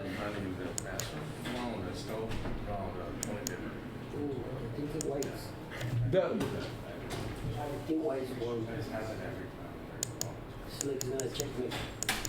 yeah, we're looking at this game, and this is the top board of the C section.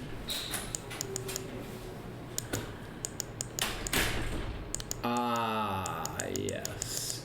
So this was won by the youngster, I think, Matteo Hansen over Michael Hilliard. We like the thought. Looks like Black got checkmated here in this game, but until we get the confirmation, we won't jump the gun there. Finally, let's come down to the top board in the D section. Robert Wang versus Daniel Perlov. A lot of moves have been played, or a significant amount of moves have been played here. We were here, and White went ahead and jumped in with Bishop H6, and both players are okay. Bishop G7, so King G7. Of course, Black could play pawn takes pawn, threatening a mate on the back rank, but White could play knight takes pawn, and then the queens would come off, and then Black would have to end up playing King G7, and then we'd probably have a sort of an equal game. That did not happen. King G7, and White put his queen on the long diagonal, threatening a deadly discovered check.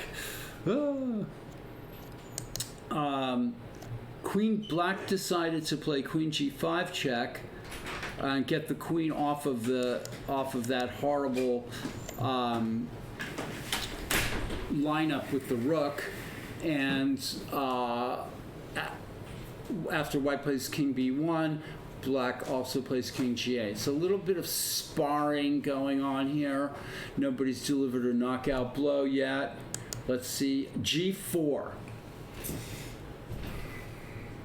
That move looks a little bit of apropos of, well, I mean, you know, maybe knight f5 is the idea, and if gf5, and rook g1, maybe white's just leading with the pawn. But I mean, h4, and it also gets the pawn at g2 out of take. So maybe it has its points. Okay. Pawn takes pawn. Of course, black opens the B file, the A file rather, and bishop e6 in very purposeful play. Both players are just going for it here. And let's see, did black have another move other than queen f4? Queen b5 is possible, with the idea of maybe playing queen a4 or bringing the queen over. Queen f4, but also that brings the queen over to that side too. But rook d4. In either case, well, maybe not, because if black had played, let's see, queen b5, rook d4 kind of stops the queen from getting over to that side. Both players are just being, black blundered. Black blunders with rook d8, rook c8. And this is the kind of thing that we're going to see from the lower ranked players, sort of one move mistakes. I hate to say it. But yeah.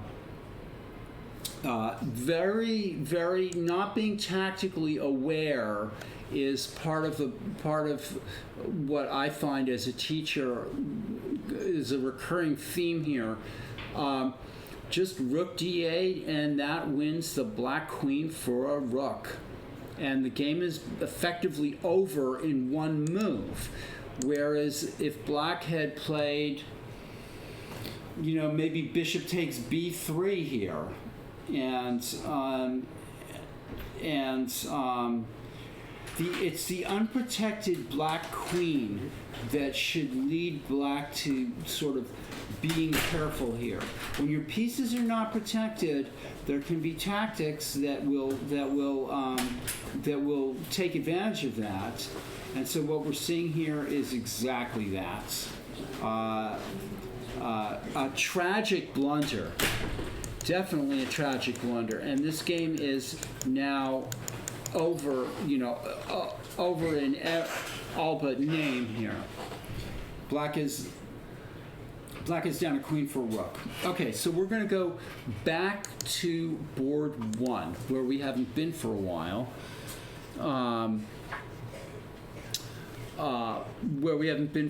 And we were talking about this idea of black playing e5, which he might do. Okay, so that threatens the knight at c4, and black defends this way. It's kind of an awkward-looking game here. Rook a2. I mean, that's to free the knight up, or the bishop up, rather, at c1. Slow. Okay, I'm not convinced of, of that move.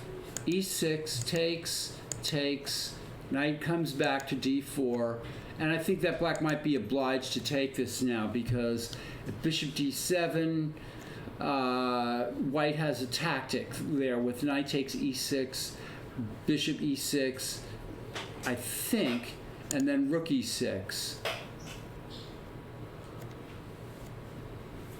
If bishop d7, knight e6, rook e6,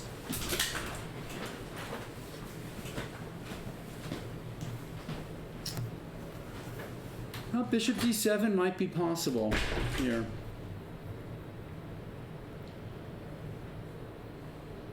Bishop d7. It's a possibility, I think. Bishop d4 was played. Rook d4, black saw, the problem we have in this position for black is that white has the two bishops. On the other hand, that rook at a2 is bad. This is kind of a bit of a disjointed game here. I'm not sure either player has played the most succinctly. Knight A5 is an idea for black here, and maybe one of the reasons, just winning a pawn, and maybe one of the reasons why, you'd think that white would maybe start trying to play something like bishop H6. That doesn't,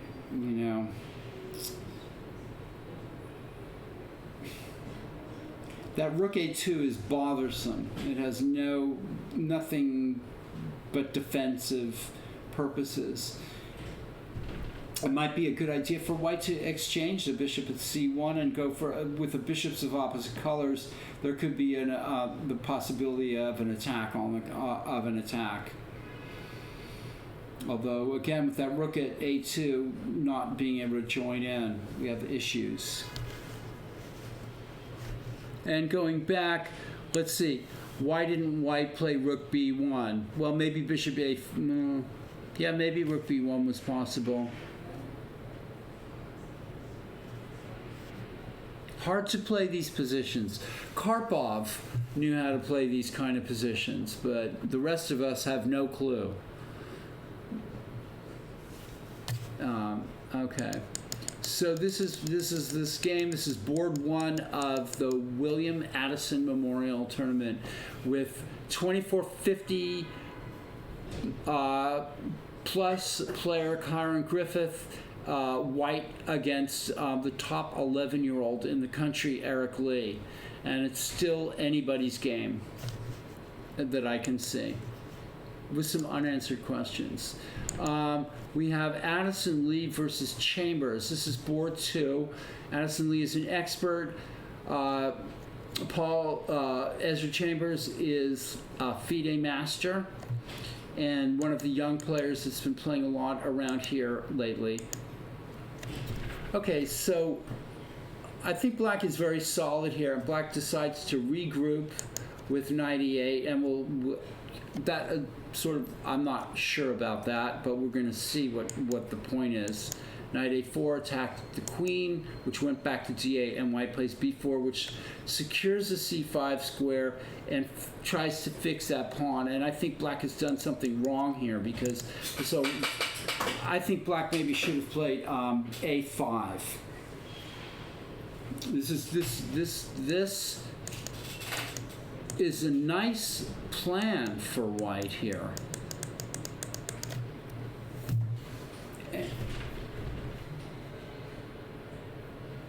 I mean, white has some squares that are vulnerable, but I like the way that this has gone, and knight e8 just now doesn't sort of cut it for me.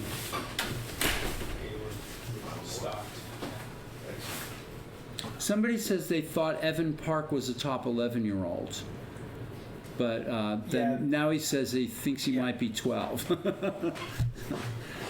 I think someone may have passed him up most recent. Knight b6 stuff.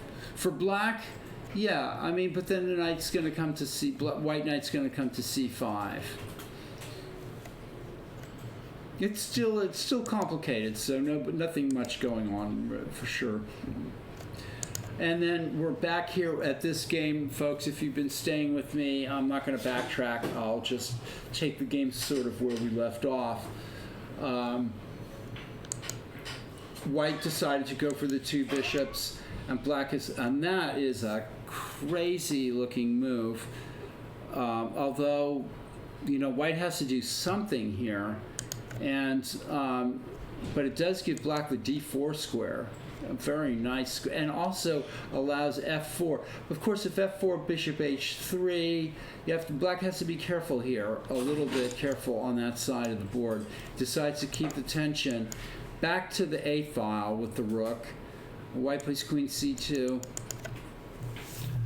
I'm not a fan of white's play in this game, even though he's not, losing the game or anything. It's just been kind of a little bit on the starting with knight d2, and so on and so forth. I don't think black wants to play f4 yet, not while white can play bishop h3, but with some preparation. I mean, black is definitely in the driver's seat in all kinds of ways here, positionally, and e4.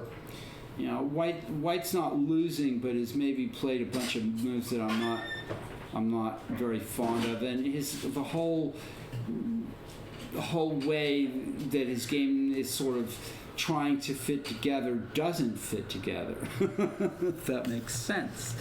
And let's go to board 4, Ladia Jirasek versus Evan I. And this was a very so white is Queen G3. Okay, this threatens obviously Bishop H6, and dares black to take on G5. Black ignores the threat of bishop takes H6, plays D4. This is a great game, folks. I'm really liking this game. Knight E8, bishop H6, Knight E8, and Knight D5. Whoa. Yeah.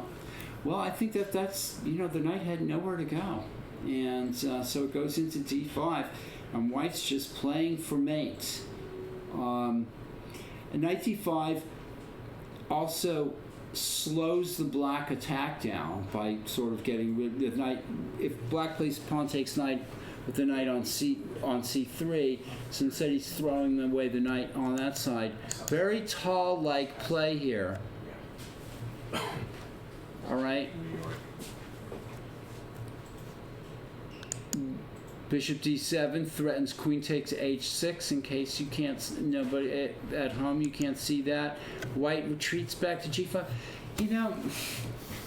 This is not creating a great impression here.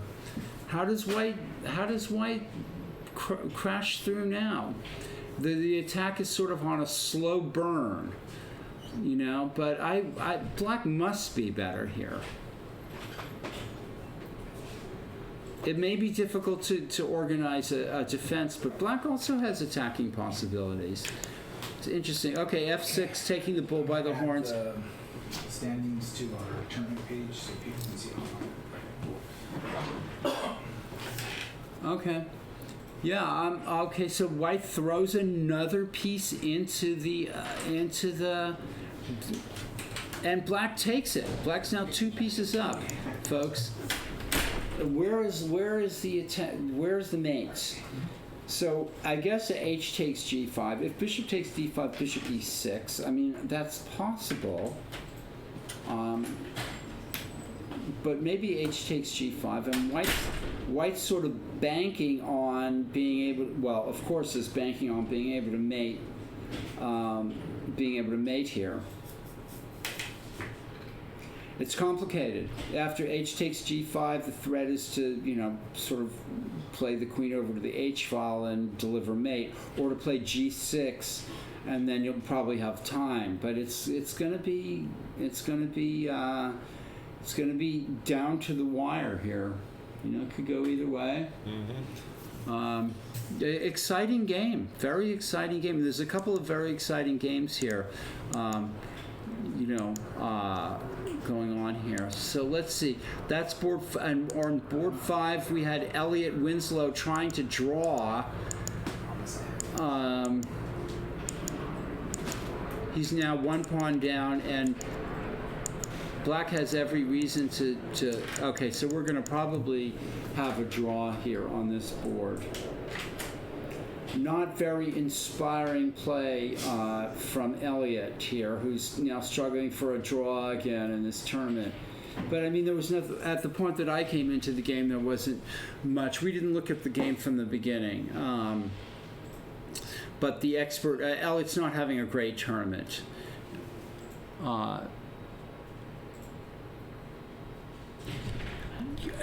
Quentin, if you're talking about the game with Ladia that we were just looking at, Ladia Jirasek is an international master, and the one who's throwing all his pieces into the fire against the expert Joshua Liu. And so that was against Evan I.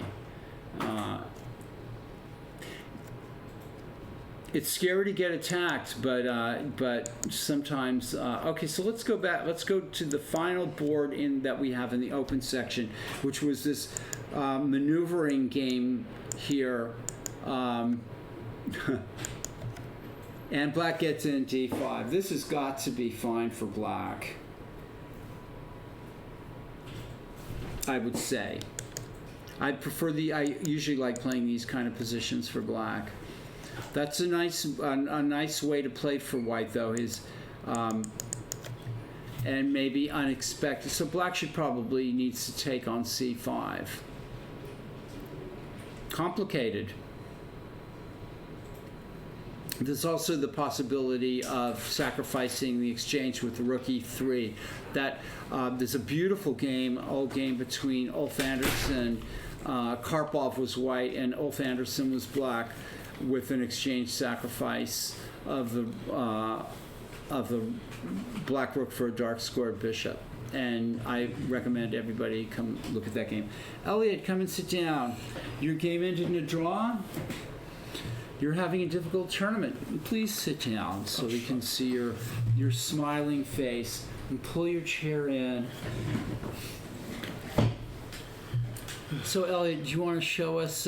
We're seeing half of your face. That sound? Can you pull? Yeah. Can you pull in your? Can you pull in your chair, Elliot? Why does it sound? He plays bishop g2. Oh, then you have knight g4 anyway. Can you tell us what you're talking about here? Please pull in your chair, Elliot. No, you got enough of me. It's rook takes c3. Right? Okay, we're seeing half your face. That's Okay, so fine. black makes a move. I don't know. There are c6 problems, but what if he just plays rook takes e3? Rook Then- takes e3, then maybe c6. Oh, okay, that one's a piece. Whoops, never mind. Or maybe queen takes e3. Bishop takes g3, you just somehow Maybe ignore it? you could take it or leave Okay, it. so what if I take on b takes c5? Let's get rid of that. Yeah, b takes c5, knight c5. And that's what was played, folks. Good. B takes Not to look at c5. anything else. Knight takes c5. I suppose. And You then... can take on g3 first. That's true.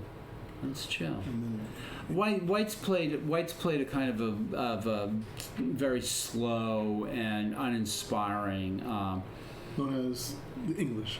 Got to go. All right, see you, Quentin. Thanks for hanging with us for all this time. You've been our You have big. No, we've had more. If you go, talking, that's for if you sure. Look at this scroll guy. up, yeah. If you scroll up, we've had quite a bit of 3, 4, 5, people. 8-word sentence. Yeah, it's difficult. I'm sitting here with international. Okay, Elliot, I'm gonna put you in the. Can you please move your chair over? I mean, if you're gonna sit here, otherwise I'll get somebody else to sit here. I mean, what's the point? I don't want to see your head. You can't even keep your head up. All right. I have to my. I'm here with international master Elliot Winslow. I'm gonna try to find his name here. Well, let's go talk out here. Elliot Winslow. And we don't have your name. But you know what you need? What do I need, Elliot? You need a spoon. A spoon. Okay. What will a spoon do? Is that ice cream? Yes. I'm not going to eat ice cream while I'm here, but you go ahead because it's your ice cream, and you just put your Celebrating the end of the and you round. just put your mouth on the spoon. This is my spoon. Okay. You want to get something to? What are you gonna do? What's Okay. melting? Yeah, I'm melting. Yeah. Elliot Winslow is melting, folks. All right. No, I'm molting. Look, he took. He actually played that move. There's no analysis yet, is there? Knight takes c5, rook takes c5, bishop g3 looks Oh, like that's it's actually very pretty dangerous. strong. Oh, Yeah, man. I think white has just fallen for it here, folks. For the old cheap shot. Rook takes c5, bishop g3, and wins. Maybe. There is some. Yeah. He's oblivious. Well, he has to take back his piece. Okay. Let's see. Let's go on to the next game. Bishop takes g3 just winning, or is it just Let's go to the next game. This is Sophie Wang versus Ian Zaman on the top board in the B section. Oh, I didn't know. Rook D1 was played. There was a lot of moves. Black lost time with the Queen A5 move. We were looking at that earlier. Oh, that can't be good. Yeah, that kind of weakens the queen side. Elliot doesn't like it. C6 coming up Rook takes C8, bishop takes C8, right now. and knight C6. I don't know if knight C6 is the right move here. It's possible that Rook C1, it's just simply Rook C1 or something like that, and taking the C file. Knight C6, maybe. Okay. All right, so that's a passed pawn, folks. If you can say you saw it here, the passed pawn on. So that's what they look like. That's what a passed pawn looks like, says Elliot Winslow. This is over, isn't it? What do you do about bishop Rook B6 and C7? Yeah, if Rook B8, bishop A7. Ka-ching. Oh boy. Bishop B6 is a threat. Still, it's going to take a while for the white pawn to march to C8 completely. So, If you saw Sam Shanklin's lecture here a couple weeks ago, what was Sam Shanklin here at the club? What was he saying? he gave a lecture from his material, and it was about passed pawns, big passed pawns. And what did you learn from his lecture, Elliot? Passed pawns should be I pushed. didn't learn a whole lot, no, I've been unlearning that for a long time. But he talked about that sometimes the passed pawn itself you can't force it through, so you need a second front, which is often a mating attack. Okay. Good wisdom. I mean that's a kind of a common chess theme in general. A thought in general is that you need more than one central idea. One idea to win a game. If you have a passed pawn, that's all good and well, but often you need something to accompany that. Or if you have, if you break the block, or if there's one thing going on, you sometimes need something else going on as well. So now we saw that Michael Hilliard got mated in this game, so we're not going to go back to that. There was a terrible blunder in this game by Black, who lost, and now the proverbial thread. Wait a minute, what's going on here? Was there a quicker mate? What's that? I think White has a number of ways to try to win this. Rook G1 is an odd move. Yeah. White wants to play G5 check at any cost, I guess. Maybe these are two D players, and they're starting to sort of maybe show their strength or lack of it. Rook D8. G5 check. There was the idea. And wait a minute. Queen H2. What's happening? Queen H2 check. I mean, White's winning this. He just has to win it. Oh, he's up material. Right? Yeah. He's up a queen for a rook. Actually, it's pretty. So that's pretty much it. It's Queen H2, King F5, Rook G4, ka-ching. That's actually really bad, Elliot. Bad for who? That actually loses the game. It does. Why? Oh, I see. Because if Rook D1, Knight C1. If you didn't have that, if you had to play King A2, then Rook A8 check. So the variation we're looking at, folks, is he might square you out. King F5, Rook G4, Rook D1 check. White has to play Knight C1, but that's enough. Then he can go back to D4. Yeah. The game goes on. We need to get Elliot Winslow's name on our list of players, Juan, at some point. You mean commentators?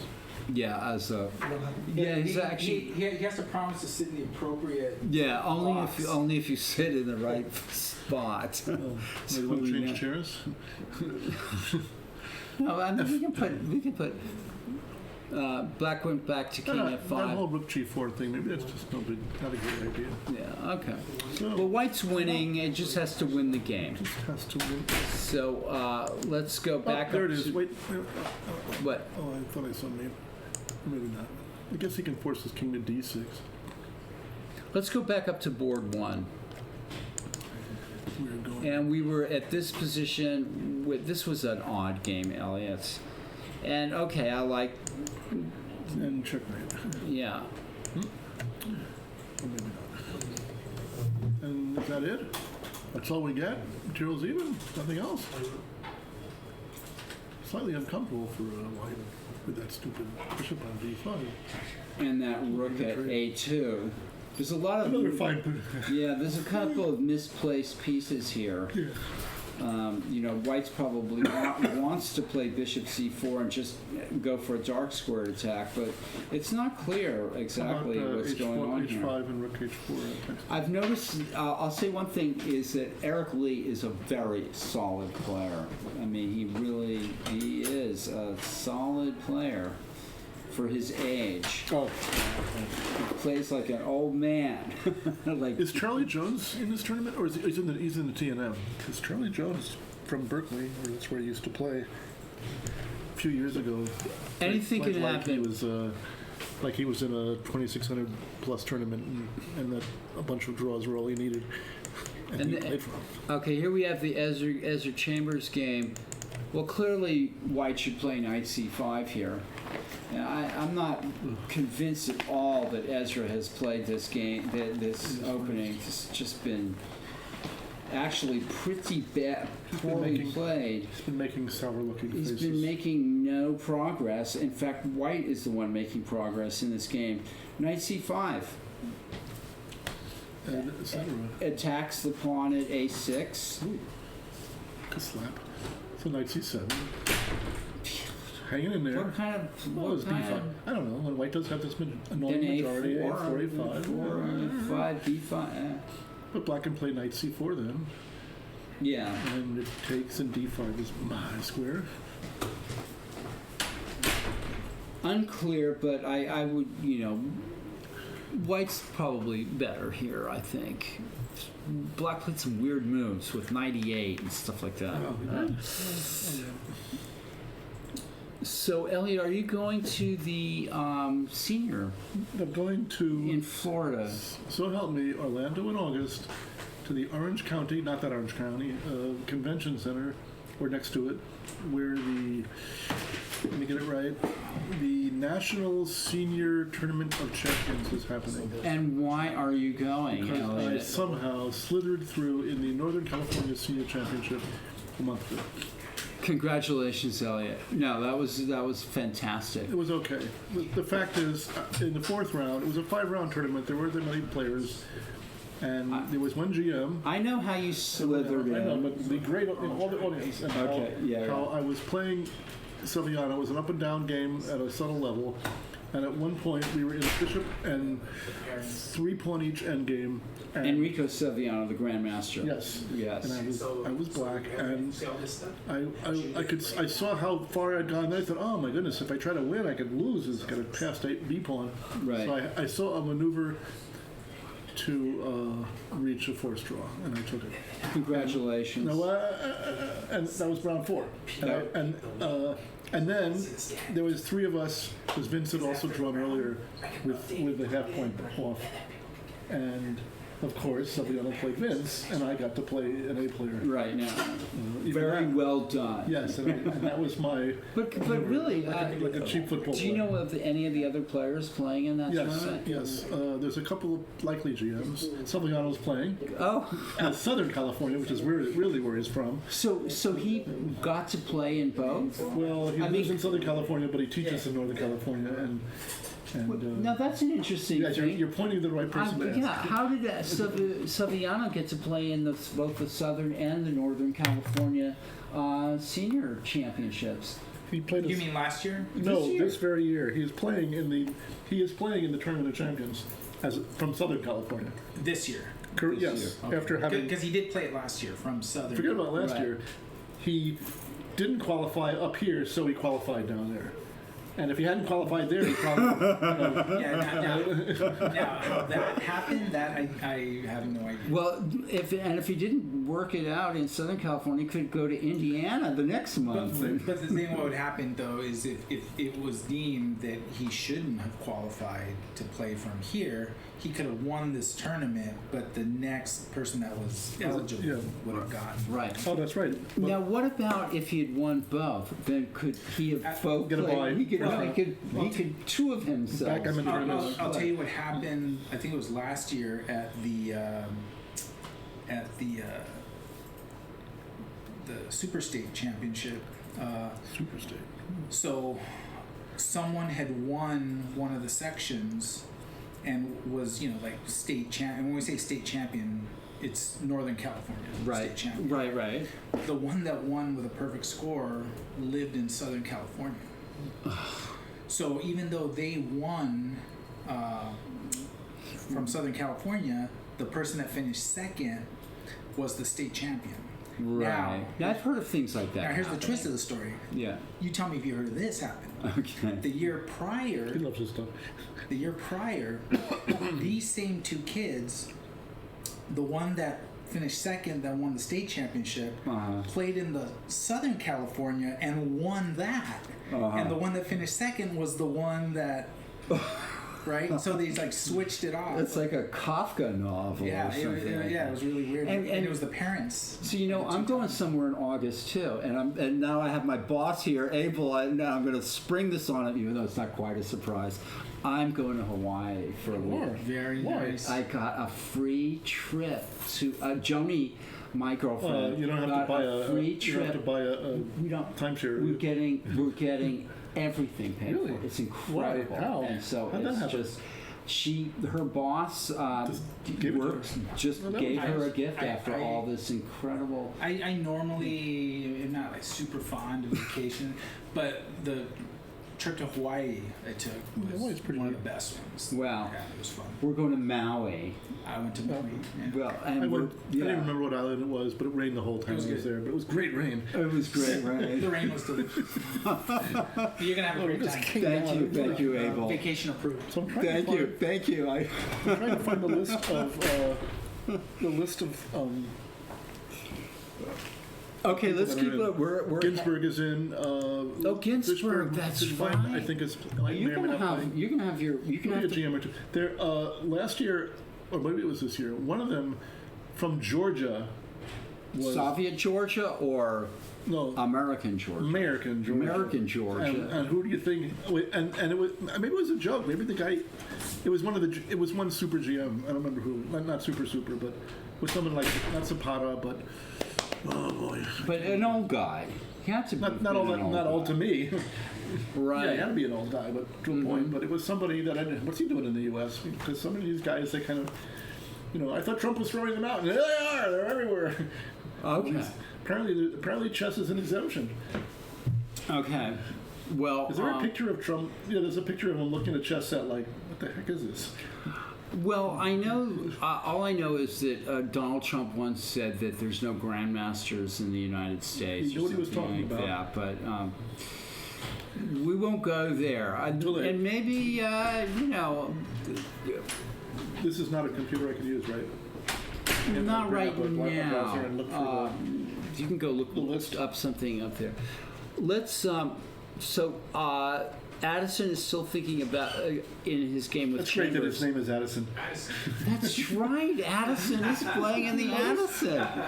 It's some kind of reincarnation. You should win like $50 for that or something. That's name. Abel, there's so many things that you can do in a chess tournament that are like, John used to give out book prizes, but there's brilliancy prizes. There's all kinds of weird things. Best costume. Best costume. Yeah, we've had costumes here at Halloween.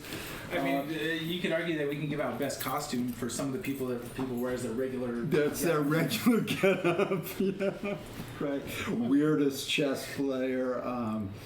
Yeah. Anyway, let's. Okay, so Addison should win the tournament by all rights. He's playing in the Addison. All right, let's look at. Let's keep going down the line here. Vince McCambridge, is he going to play in the senior? He hasn't qualified, so I guess not. Oh, okay. He might So play in the US he's Open putting the probably. pressure on here He is, what, against officially retired? against Joshua Liu, and a lot of pieces just got exchanged, and so Black's going to go for his positional trumps here, which are the weak pawn at b6 and good squares for his knight. I like his knight c8. Help me here. Help me. Help me, Elliot. Is knight c8 picking off the b6 pawn? Well, then there's a Yeah. possibility of horrible things happening on the b1 g8 h7 diagonal, There is? right? Like Oh. taking on f5 and playing Oh, if knight d4, c, I see, yeah. or taking and playing bishop h3 or something. Yeah, then you play them all. So there's a few That problems is here. problem. Okay, so what So we do? What's Black could move? play He could f4 trade right first. here. Yeah, Or he could play fe and then do it. right. And hoping that white takes back with the pawn. Well, I don't know which way to take it back Right. or not. Yeah. Yeah, it's true. If he takes it, well, I think Black has played a nice game here, and I hope that he's able to. Hi, Oh, this game? What's that? Did you game it? you were what board were you on? So you were on board on one of the DGT boards. yeah, that's Are you? And what's your name? Robert I just remember seeing you. Wang, and you played Daniel Perlov. What happened in that game? You won. You won. Perfect. I want you to show us your game. We're gonna scoot international master. We're gonna. Good. You Where's the never got to hook to take international master Elliot We should Winslow? program the hook. Or just have a. Come and sit down, Robert. Robert, I want you to show us your game. This is you were on board 1 in the D section and played. You're not Karen Griffith. You are on this board, and we're going to go all the way back to the beginning. Florless is playing. And I'm sitting here with Robert Wang, who just won his game. You, how many points do you have? 3 points. Scoot your thing in, and you probably know how to use the computers better than me. I don't want you getting cut off there, so I'm going to try to. Maybe we could make your chair higher or something. But yeah. Okay, show us your game. We don't have computer. Oh, you can use this or the up there, and you can go back and forth and show us your game. And so you're playing. Okay, and I'll make comments if I see anything. It looked to me like you played a really good game. We've been following your game live at the Mechanics Institute Chess Club. So this is, okay. I like the way you played. Just, develop your pieces and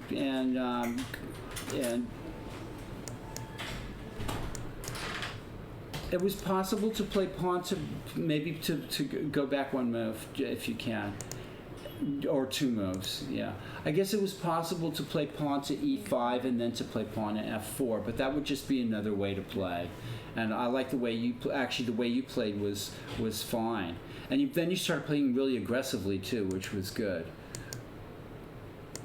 Because aggressive plays, I always like castling queenside. That was, yeah. Okay, so he's doing what he's supposed to do, and then boom, you're doing what you're supposed to do. So if he takes on b3, you take back with the knight, and then that's probably an even game. Maybe you're a little better because of the Black's king side is weaker because the thing. But the queens would get exchanged, right? Yeah. Okay, that clearly threatens something horrible for Black. It's funny what Black, so let's see what happened. Queen check, that was a good move to get out of the way. And then another good move, I guess, on his part. So what were you thinking about during this game? If he took, Well, it's your move. Yeah, he can't take on, go back. If he took, I check there, And then their mate. that was, making these little 1 and 2 move calculations is definitely the way to go. And that was good because it got the pawn out of take and also started the attack. And I like the way you just kept attacking. And there's no easy way for black to get over there. Even though I think the game is maybe kind of even or almost even here.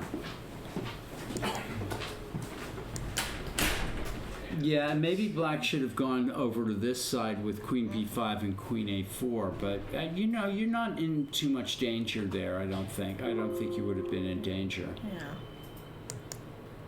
That was a good move, which cut the black queen off from the king, and also now black, yeah, so go on. Now folks back home, that's a risky move, because the black queen is undefended, right? And you kept going right for him. And that was a horrible mistake, and you took great advantage of it. Rook d8 check. You didn't have. They didn't have to ask you twice, right? Yeah. You just took that. Yeah. So this is. Let's see how you won the game, because one of the things I'll tell you right now is winning a game that is won is another thing that a player has to go through in their development as a chess player, right? Because how many times have I gone to a scholastic tournament and seen people trying to checkmate with they've won all their opponent's pieces, and then they can't checkmate even though they've got they've got 2 queens and 5 rooks and 7 knights, and they can't checkmate the other guy. So winning a one game is a very important part of a chess player's development. It really is. And this is a technical win and not that hard, but you still have to win it. And so let's see how you did it. Okay. So he's just you're opening him up like a can of tomatoes. That's what we'd say. Opening him up like a can of tomatoes. So let's see what happens. Okay, so I guess you don't need 2 pieces on the H file at that point. Okay. And G5 check is another way to drive him out in the middle. Yeah, okay.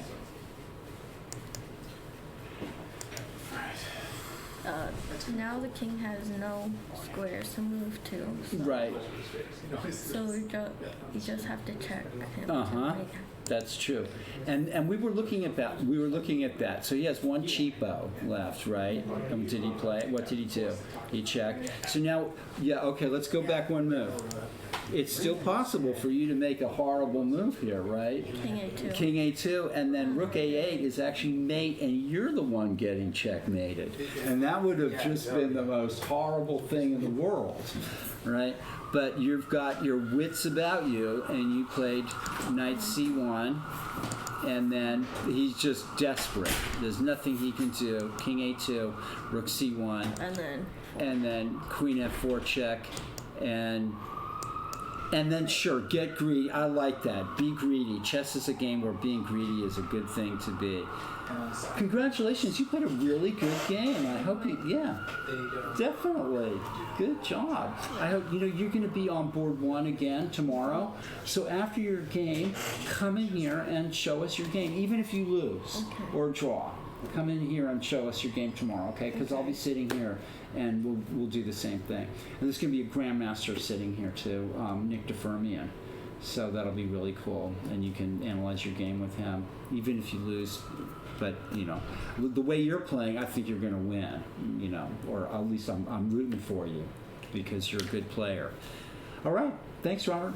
Congratulations. Yeah, congratulations. And by the way, if you have nothing to do right now, and you can sit here and we can look at some of the games that are going on. Okay. It's up to you. Your choice. Okay. So that's what I'm doing here. I'm looking at chess games. Let's see. So you were on top board on board in the D section. Yeah. Who's this? I played. Oh, okay, Daniel. All right. Made a 1-move blunder. And yeah, you did. Yeah, we were just looking at your game, Daniel, and let's go back. Let's just go back over it here. Let's see. this is your opponent, Robert. So let's go back here. Yeah, and here you played Rook FCA, and that was definitely a one-move blunder. The unfortunate position of your queen. So I'm trying to think of the right thing. I mean, probably playing bishop takes b3 is. I was definitely looking at moves like that. Yeah. 'Cause I saw it would basically end his king side. He would have barely any defenses left. I was also looking at maybe tripling on the H file or doubling on the H file. You mean the A file? On the A file, yeah. Right. Different ideas like that came to mind at the time. Right. Yeah, bishop takes b3. Bishop takes b3 looks like a kind of a simple answer to the problem. I mean, to triple on the file, you mean by playing rook? And it would take a few tempos. Obviously. Yeah, it would take some time. It would take. It would be an idea. Yeah, this position is in a kind of a balance, I would say. Yeah. It's not clear that, I admire the way both of you were playing. I mean, you really were both playing for attack, and that's the right way to play chess. Unfortunately, you made a blunder and lost, but you both had the right strategy in playing for the attack, and so I really admire that about both of the way that both you were played. Yeah, not much to say. I mean, you can look at this maybe at try to analyze this at there's definitely, of course, a better move than you played. It was also possible. One more thing. It was also possible when he played h4 and attacked your queen that you should maybe have gone straight over to the queen side with queen b5, right? Yeah. I didn't even see. I don't know how I missed queen b5. I think one of the reasons I didn't end up playing it was because of knight d4, which forked the bishop back. Right, but you'd still have time then to play queen a4. He's got no time to take the bishop because you play queen a1 mate. Yeah. Right. Yeah. I don't think I calculated that far enough. I didn't spend too much time on that move. Yeah, but you guys are like, it's kind of surprising that you're both in the D section. You guys are playing really good chess. I think it's like just that you're bothering to calculate it all. A lot of the D players are not even calculating. They're just like, make a move and hope for the best. Right, but you guys are playing good. Playing good chess and calculating some variations. So, so queen b5 with the idea of playing queen a4 was probably and then maybe the thing is that you're not going to be able to make any progress unless you play bishop takes b3 at some point anyway. Mm-hmm. So then you're going to have to look at those positions that whatever happens after bishop takes b3. And that might be good for you because then you'd be able to, bring your other rook over or whatever. Yeah. But the opening was well played. You guys could,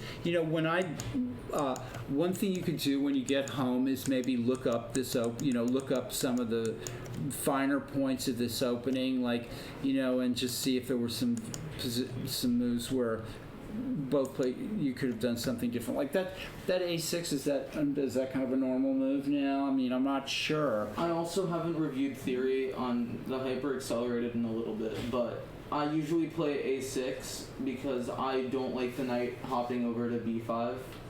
That's usually, I know it's a Najdorf type move, right. I usually don't like that because it restricts like queen movement throughout the a5 d8 diagonal. Sometimes I like to pin the knight over and go for the pawn. Okay. So, it's not something necessarily that people play, but whenever I reach this type of position and I can't really think of anything, a6 is kind of like a waiting move. It's not bad, but it's not necessarily good. That's being played a lot now in the dragon. The Dragdorf or whatever, like a halfway between the Najdorf and the dragon. It's I guess a Dragdorf or something like that. Yeah. Or a Nygon. Nygon. Yeah. Well, we're just sitting here. We took a quick look at your game, and now and we're going to go look at some other games on the top boards because you guys we showed the top board on, but now we're going to look in the open section, and this is Kyron Griffith versus Eric Lee, and we were looking at this and not really sure who was doing better or who was doing what here.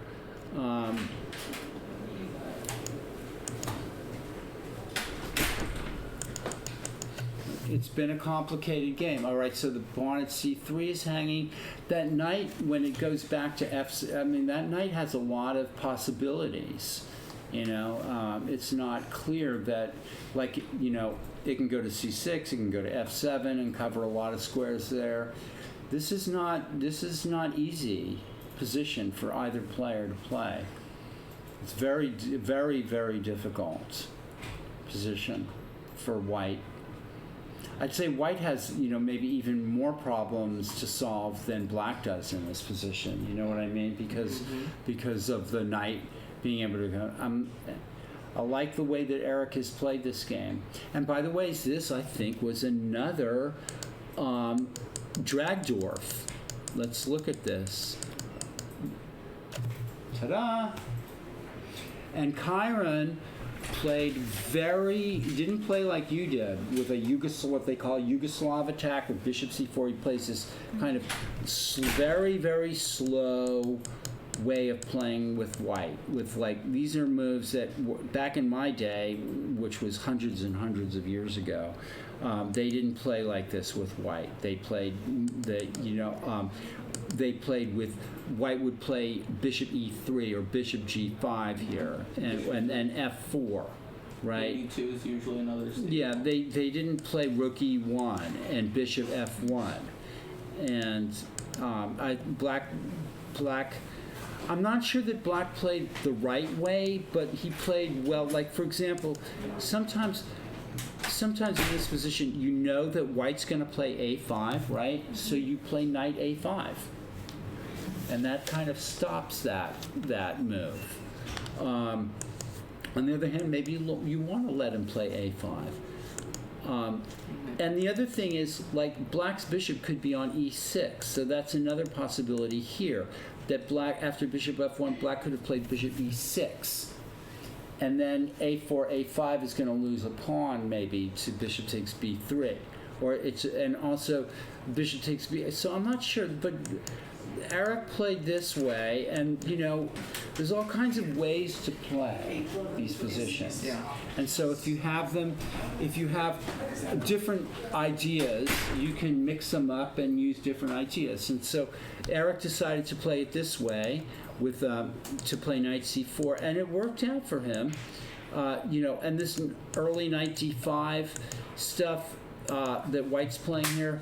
This is all kind of things that are new, or sort of new ideas in a way, in these positions.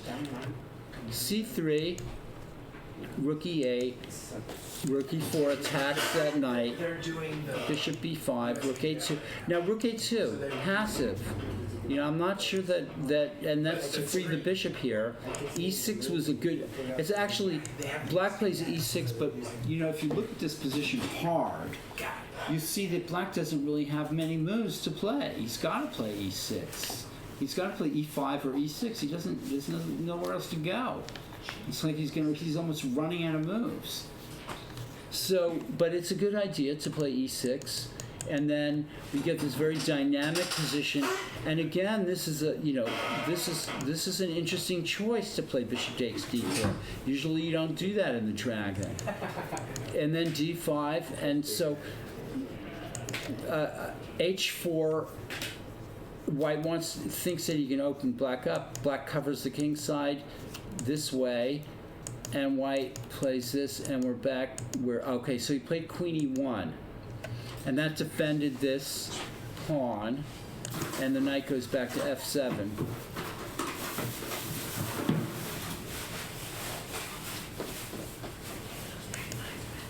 And the bishop went back to c1. I'm not sure why it went all the way back. Okay, so if it goes to d2, then it's interfering with the coordination of the rooks. White wants to bring his rook over this way, probably. And knight went back. I love this black knight, which is really moving all over the place. Rook e2, and that's set black to thinking. What do you think of knight f5? Rook e6. Oh, Knight f5. yeah. Knight f5, rook takes e6. And then if knight g4, rook takes e8 check, or if rook takes e6, queen takes e6 with check. He plays it. How about that? He's seen something that we haven't seen. So rook takes e6. And maybe knight takes d4. Well, then rook e8 check wins. I don't think he can play that. So, but he might have a good move by playing queen d7 or queen f7, right? And in a way that kind of catches white flat-footed, right? Because, okay, so rook e6, queen d7 attacks the rook on e6. And now if you play rook e8, I'm on your queen and I'm on your rook. Yeah. It could, that Eric is playing, and he came up with that. How fast did he come up with that little tactic? 1 minute. And now Conrad's thinking. These are two very good players. So there's been a lot of. White might have to move the rook. If White can't play rook takes e6 and make that work, and it doesn't look to me like I'm not sure that he can. Rook e6, queen d7. That is, I think that's too much for White to deal with.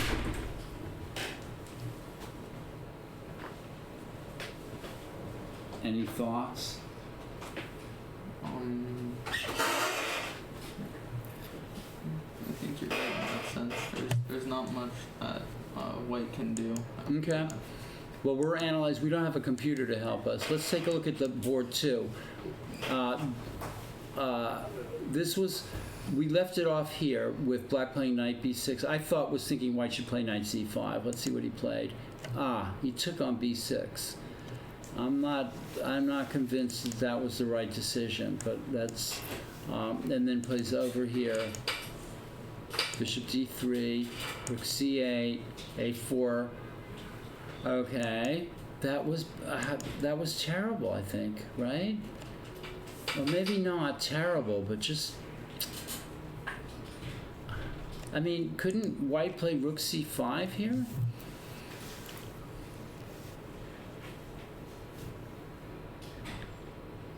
White's missing a lot of chances in this game, and rook c1, and then just loses the pawn on b4. Of course, bishop takes a6, but he doesn't play bishop a6. I see. What is Black going to do?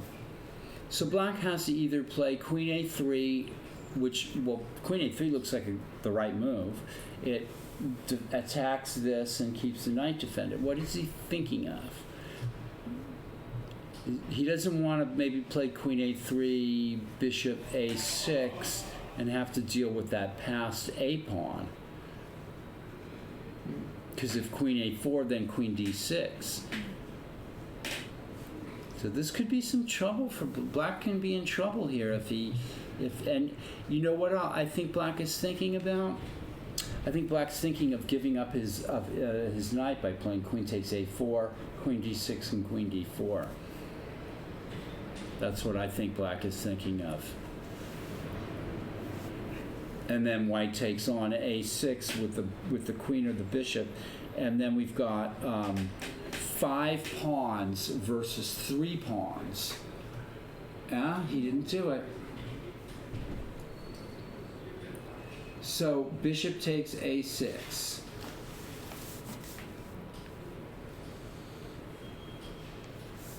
And the danger here is that White's going to queen the a pawn, but it's got a long ways to go. That is, yeah.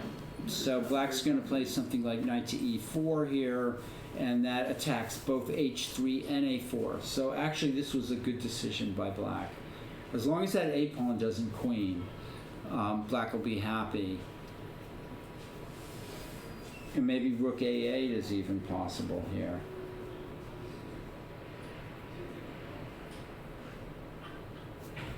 The pawn at h3 is hanging, but the knight at d6 is hanging. Complicated. Complicated, and we might be missing. Let's see. Okay, let's go to board 3. This is a game that I thought black was doing very well in.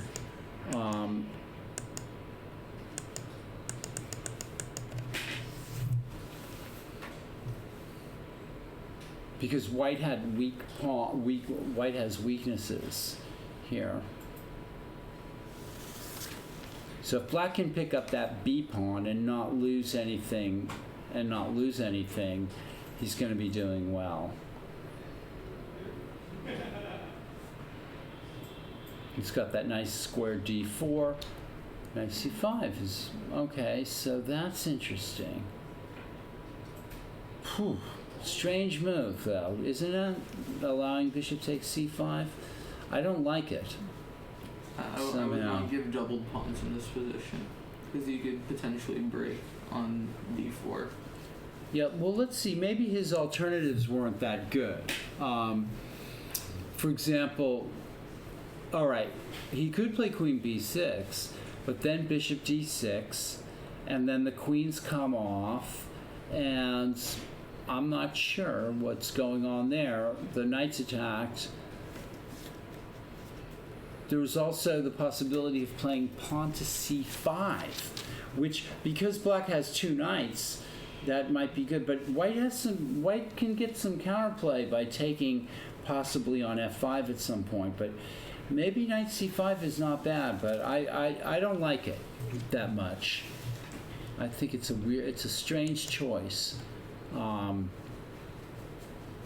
And it also increases white's drawing chances. There's no easy way now for the knight, this black knight, to get to d4, and it increases the drawing chances because of the bishops of opposite colors. Which is, knowing which pieces to trade. Also, okay, so maybe bishop c5, d takes c5, and black's hoping, to scoop up that pawn with knight c8 and taking on b6. But he's always going to have to watch out for white taking on f4, on f5 and playing bishop h3, or even taking on f5 and playing d4, where the queen can come boom zooming in like that. So this, it's not clear. I mean, maybe he's an international master. Maybe he's thinking, even though I beat him 3 times back in the day. Maybe he's thinking that, maybe he's playing the game, and the players who are playing the game, they often are the ones that are have the most insight into what's going on. All right, so this was the most exciting game. Okay, so black has just taken his second piece. We should have been looking at this one. White's going for an attack on the H file, but he's 2 pieces down. Black cleared. I mean, again, White's got one plan, and that's to mate on the G file. I don't think he wants to give up the pawn on d5. Notice that white didn't take on, hold on, let's go back a second. Notice that white, right in this position, didn't take on d5 check right away, because after bishop e6, then he'll have to exchange another piece before he takes on g5. So keeping the tension by playing takes on g5 was the right move. But gives black a chance to clear the back rank and defend the pawn. But now comes g6. Whoa. Okay. So what's the threat? The threat is probably queen h3, queen takes g6, and then Queen h3, bishop takes h3. queen. Oh yeah, that's true. So queen h2. Queen h2. Hey, Yeah. got Lottie is ready to talk about his game. Okay. All right, I'm gonna kick you guys out of here. Thanks for me. All right, thanks for coming. But you'll be back next. You'll be back tomorrow probably. Both of you guys are welcome to come back in anytime. Ladia. Yeah. Okay. You won your game, and we don't have your name down here as one of the people to put in, but I'm sitting here with International Master Ladia Jirasek. How did your game go? Did you win? Yes, I did. You did? Yeah. Okay, we were just looking at it from this point of view. We don't have computer analysis. So, Right. but we don't care. Yeah.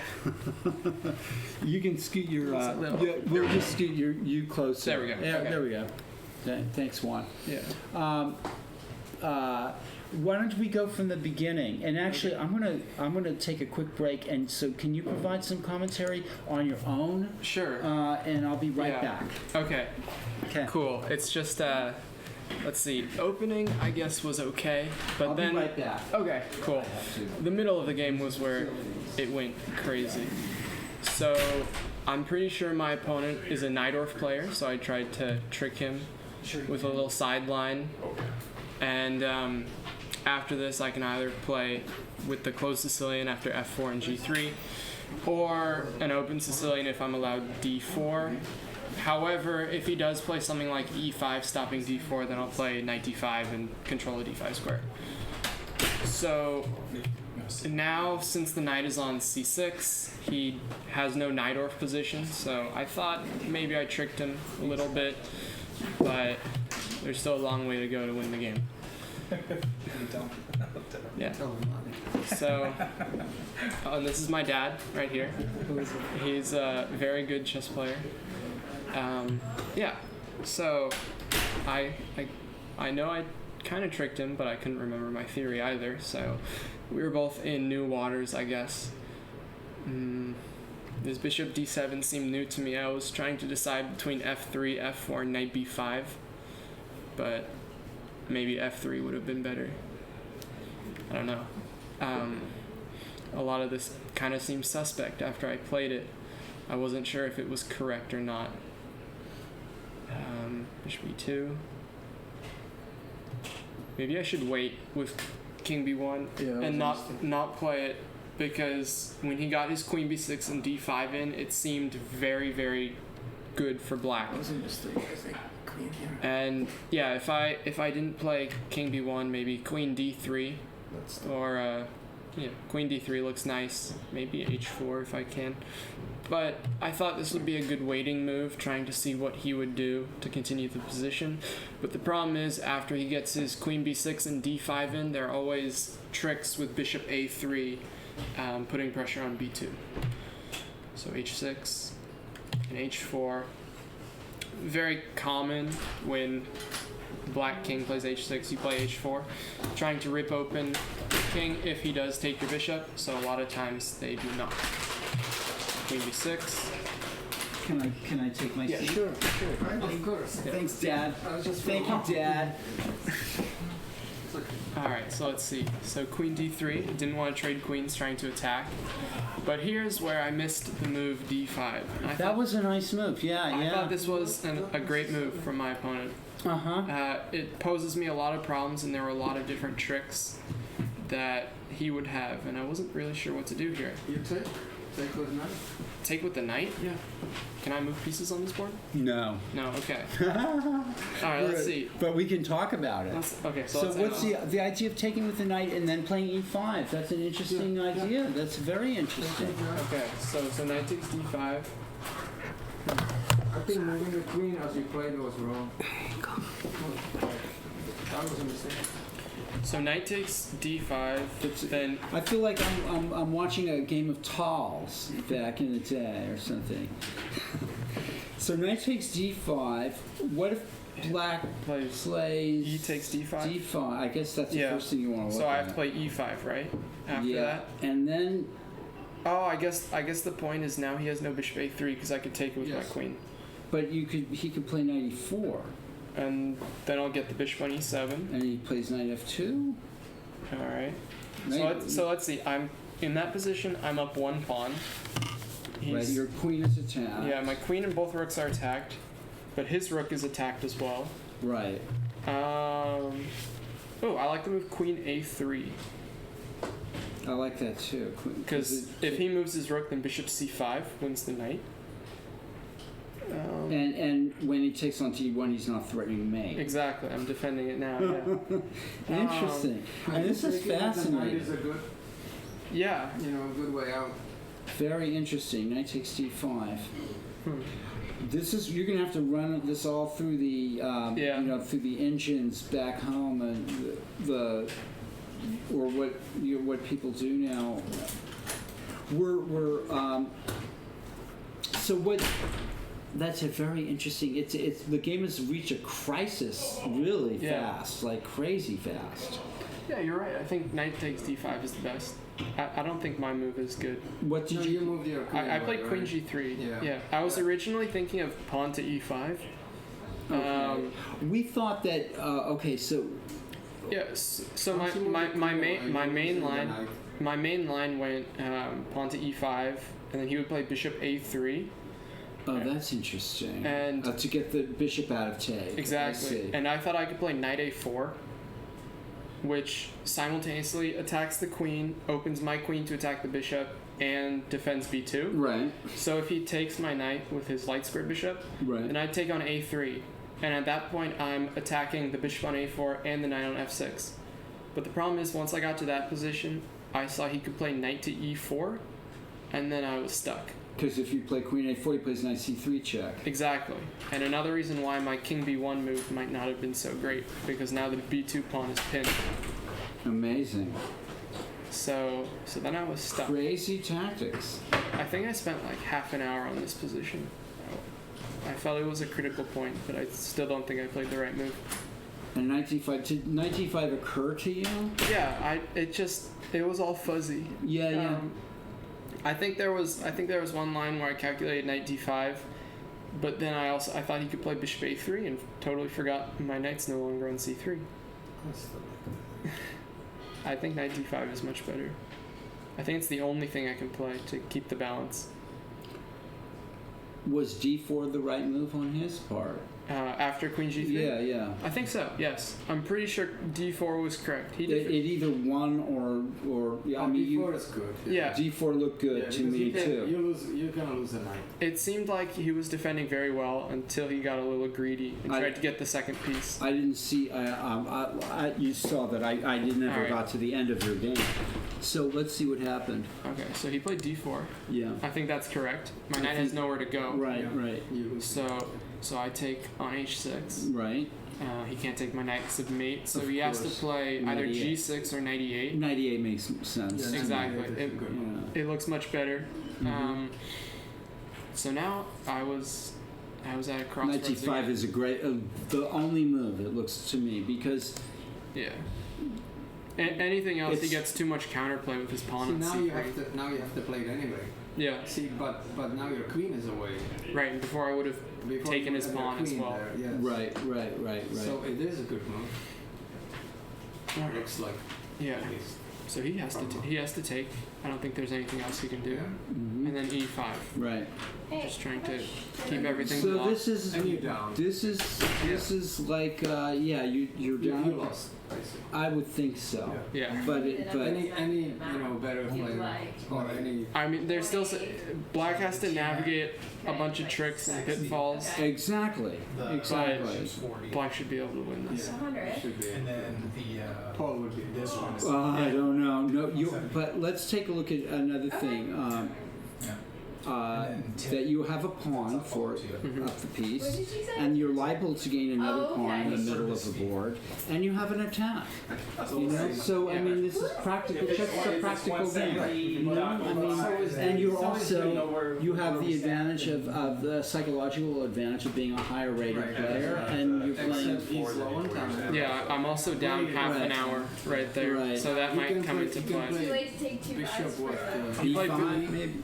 He played bishop to d7. He should play bishop a3, or he should play. No, bishop a3. I thought I could capture. Oh no. But then he can take your bishop Yeah, on then you take your h6. bishop. And I play f5. While my feeble memory is remembering this, Mara, can you make a mention about the second turn?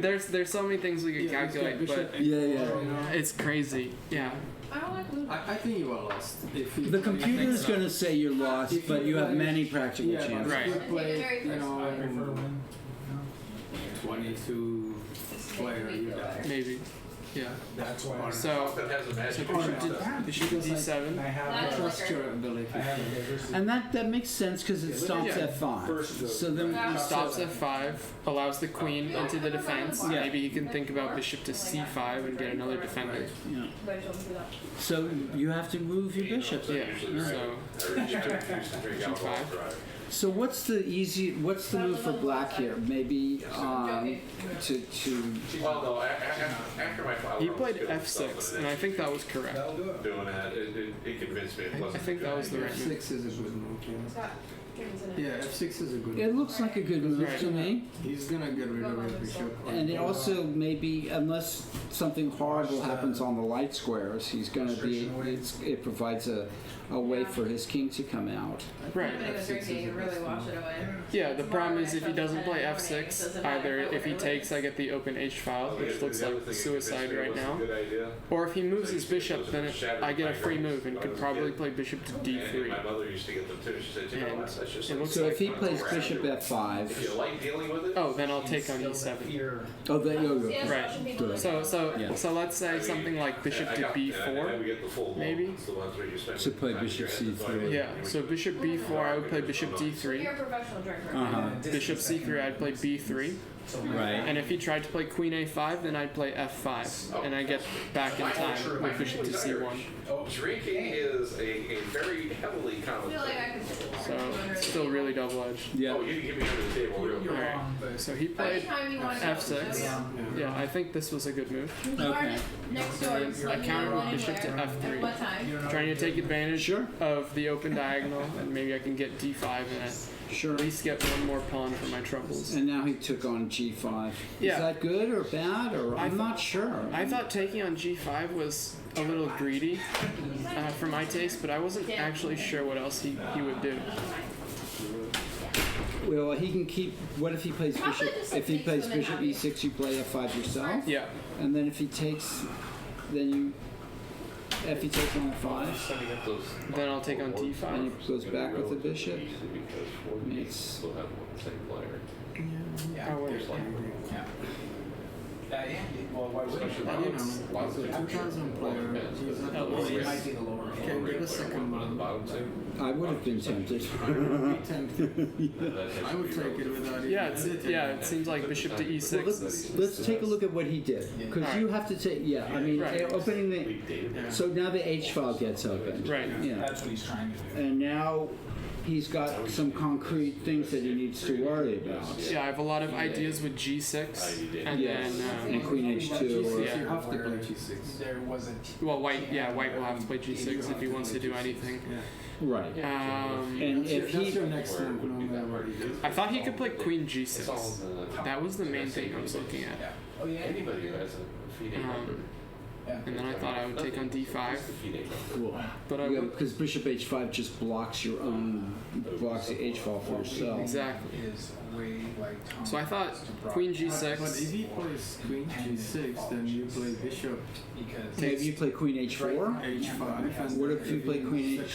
Then he'll play bishop or rook to f5, analysis. and then And you're if you check him down the h on h8 and then play bishop h5, he's always going to have rook to h8 and rook takes h8. It's like they both can't work on the same.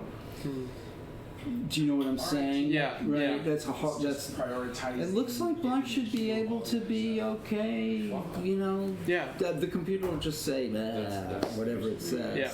Computer's gonna say black's winning because he's up a piece. Right? Probably, and there's Black's no up two knockout pieces blow. now. Where's the knockout blow? So computer's gonna say black's winning.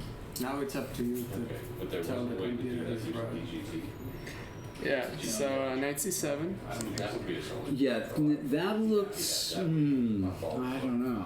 I mean, it allows me to play g6, but it also moves a piece away from his king. Yeah, and defends the d5 pawn, but does it have any other meaning? I mean, it defends the rook on a8. If I ever get down to h8 and have a chance to take the rook, it would be Because his f8 bishop rook. a3 is still two. He's Yeah. 2 pieces up, so he can afford to give you one, maybe. Unless you get 4 pawns, you know. I mean, you are getting. If you regain one of the pieces, you're gonna have a lot of pawns. Right. You know, so it's maybe not so easy. If black has to give back a You do have piece. to play g6 now. Yeah. Yeah. Okay. g6. Yeah. You could do that. Alright. So I was surprised when he played rook takes f4. But you have to do it. I thought he should I was play. kind of. I never got beyond that. I thought he should play rook to f5. You could. And that was my main move. I mean, if you had it. So what do you do after rook f5? Rook h8. It's a crazy line. King h8. Queen h3. He has to play bishop to h4 to give the King e7. yeah, to give the e7 square to his king. Interesting. So I would So he plays bishop 8, queen h4, king g8, queen h7. I was actually thinking about bishop to g4 first, but it might not be that great. That was the type of thing where I would have thought about it if that position came. If you have to give a rook, yeah. Because then I thought if he plays rook takes f4, then I can take on h4 with check, and when his king moves, eventually take on d7 and get one more piece back. Okay, so you've lost me. So Okay. rook f5. Yeah, so we're going rook f5, Queen. rook to h8, Okay. king takes h8, queen to h3 check, Right. bishop to h4, Okay. and then bishop to g4. Instead of taking. Oh wait, never mind. I just thought you could play rook to h5, taking advantage of the new pin. Why don't you just go ahead with what you were going to do? Take Yeah. on h4. Take on h4, I'll do that. King g8, Queen h7. king f8, queen h8. Wait, actually, instead of queen to h7, what if I play rook to h1? Because it will force him to play king h8 anywhere, and at least I get a new rook on an h5. Go in as long as you have a link to this tournament, where you could actually link to each individual game if you're doing electronic. So rook f5, queen. So from this position, rook f5, rook h8, king h8. What on rook f5? Oh, you can't. You can't go queen over because he carries queen g6. Yeah. Yeah. And then he gets the h5 square, and he can. Right. Yeah. Yeah, and the problem is when the king comes to h7 or f7, I don't have any bishop h5 because his rook on a8 is guarded by the knight now. I mean, I know the tech. So I'm thinking. So I thought rook f5. I'll play rook h8, king h8, queen h3, bishop h4, queen h4, king g8, rook h1. He has to play king f8 to stop checkmate, and then queen h8, king e7, queen g7, king d8, and rook h7. But is it done automatically like that, or? No, we have to get the. And that's why I stopped calculating, because I couldn't figure out what he could do. So I'm threatening queen takes d7 mate. I also have ideas of queen e7 if he guards his bishop or moves it. Queen e7 check, and then playing either rook h8 or g7, trying to make a new queen. I don't have to worry about my back rank yet because his queen or his rook can't get there, and he probably wants to keep his queen near his king to guard some of the pieces. So I couldn't see anything for black from that point, but I don't think I would have played anything else because I kind of have to play it, and with 24 minutes, I just gotta go for it and then calculate along the way. Right. So at the end from there, I wasn't sure what So if he has to give back some pieces here to vacate squares, then his whole idea of taking his immediate impact. His idea of taking on g5 was a mistake. Yeah, I think it just backfires. It's a little too greedy. I agree. So I mean, there was no reason to do this unless there was an avenue out. Right. And it doesn't seem to be. Right. So he had to sacrifice his rook. Yeah, no, you're fine. And then I take, and he gets g6. Right. And I play bishop to h5. And the thing is now, queen to f5 is his only move, because if he plays queen to e6 instead, then I'll play bishop to f7. And rook h8 check. Exactly. That's very nice. So, nice variation. Beautiful. So he has to follow up with queen f5. But now the problem is his queen's on the f file. So I can retreat back to h2, and I have the threat of rook to f1. And once his queen moves, then I can mate down the h file after my bishop moves. So if he gives up his queen for a rook, he's giving you a rook already. Yeah. Right. This is terrible. Yeah. So he played bishop to g5, which I think was another mistake.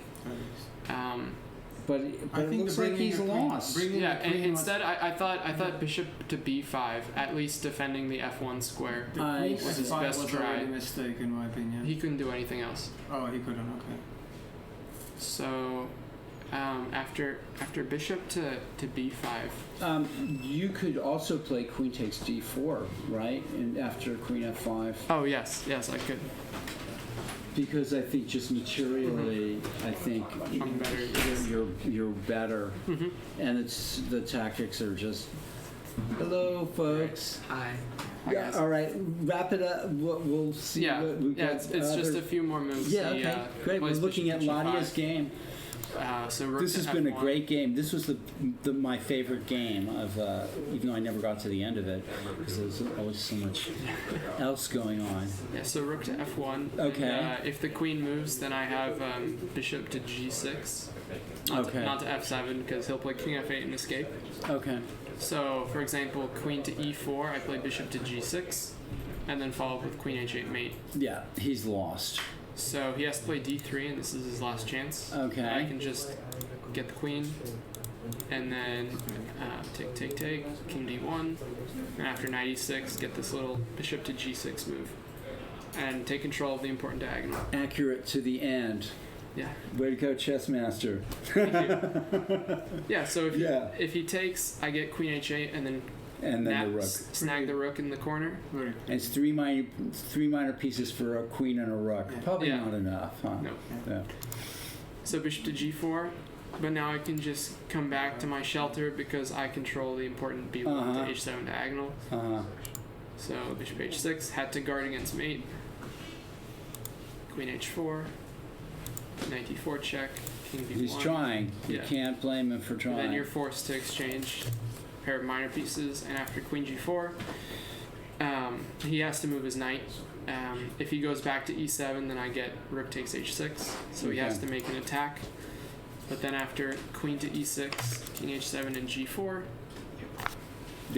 there's no way to stop g5, so he resigned. Okay. Good game. Yeah. And how many points do you have now? I have 1.5. No, 2.5. 2.5. Yes. 2.5. Okay, so you're 2.5 out of 3. So you're going to be playing. You gotta buy on Friday. Right. So you're playing Chiron or Chiron Drew. We don't know what happened. I think Chiron and Ezra are both still playing. Oh, they're still playing. So Tough games. If they both win, I think they would play each other, and I would get someone else. Right. But we'll see tomorrow. Yeah. Tough tournament. Yeah. All right. Good. He just won the Berkeley. Yeah. You just won the. That's why he took a bye on Friday. Okay. Yeah. Was that the Berkeley marathon? Yeah, it was the Walter Brown Marathon. Right. Okay. Cool. Well, it's good to see you playing here. Really Thanks. good. Yeah. All right. All right. Yeah, So thanks for having me. thanks. Yeah, Thanks and we'll see. I'll be here tomorrow. So time. you'll probably be sitting. Me and Nick DeFermian. Yeah. All right. And we had your dad in here and Sophie. What happened in this game? So I think it was a mostly drawish game around the middle. Sophie, I'm going to ask you to come and sit down. In fact, come sit. Yeah. Sophie Wang, what's your score now? 3. 3 out of 3. Slapping 5 or fist bump or whatever they did, right? Your dad drew. He drew. Okay. So here, Sophie, let's move your chair in just a little bit so we can, because we're on TV here. Believe it or not. Yeah. We'll zoom this in. And what you guys are playing on what board? I mean, you're playing on board 1 in the B section? Yeah. In the B section. Cool. So I'm going to let you, Sophie, here's the mouse. Show us your game. No? You can do it. All right, I'll do it. And you guys can tell me, Yeah, so it was a Sicilian. and there was a lot of dragon variations. If you walked around the room today, you saw a lot of dragon variations. Yeah. So I'll tell you what I thought. I thought this game was going in a sort of a normal fashion that was. One thing that you could think of in the future is maybe bringing your queen out and then moving your other rook to C8. Maybe, yeah. That's a possibility. But this was all very normal. Now, queen A5, that lost a move. That lost a valuable move. Yeah. So what a I'm not sure. You've played very simple moves and have a clear advantage here already. And I think part of the problem was you didn't. It wasn't quite sophisticated enough thinking on your part. You're gonna have to take another look at this opening and find a good way to play against this, because White already has, by just playing the most normal moves, White already has an advantage. I think maybe rook to E8 here. Rook to E8. Yeah, because then you can play queen A5, and on knight T5 you can just trade queens, and you don't have to worry. So rook E8 would be probably the move here. Yeah. Queen A5, knight T5 forces the queen back to D8. Everybody at home, and then okay, so and rook G1 was a move. So black's going to take on D5 here. I'm trying to find an even better move for white than rook G1, because he just sort of handed you that. All right, how'd you do? I won. Okay, all right. We'll see you tomorrow. Yep. Bye, Ezra. Well, okay, so rook G1, what I'm thinking is maybe bishop G5 is possible here. I don't know, but rook G1 looks normal. Knight G5 takes, and B5. And now the thing is that this is just weakening on your side. So we were looking, Elliot Winslow and I, the international master, were looking, and we didn't like that move B5 either, because it just weakened a lot of squares over on that side. But it's difficult.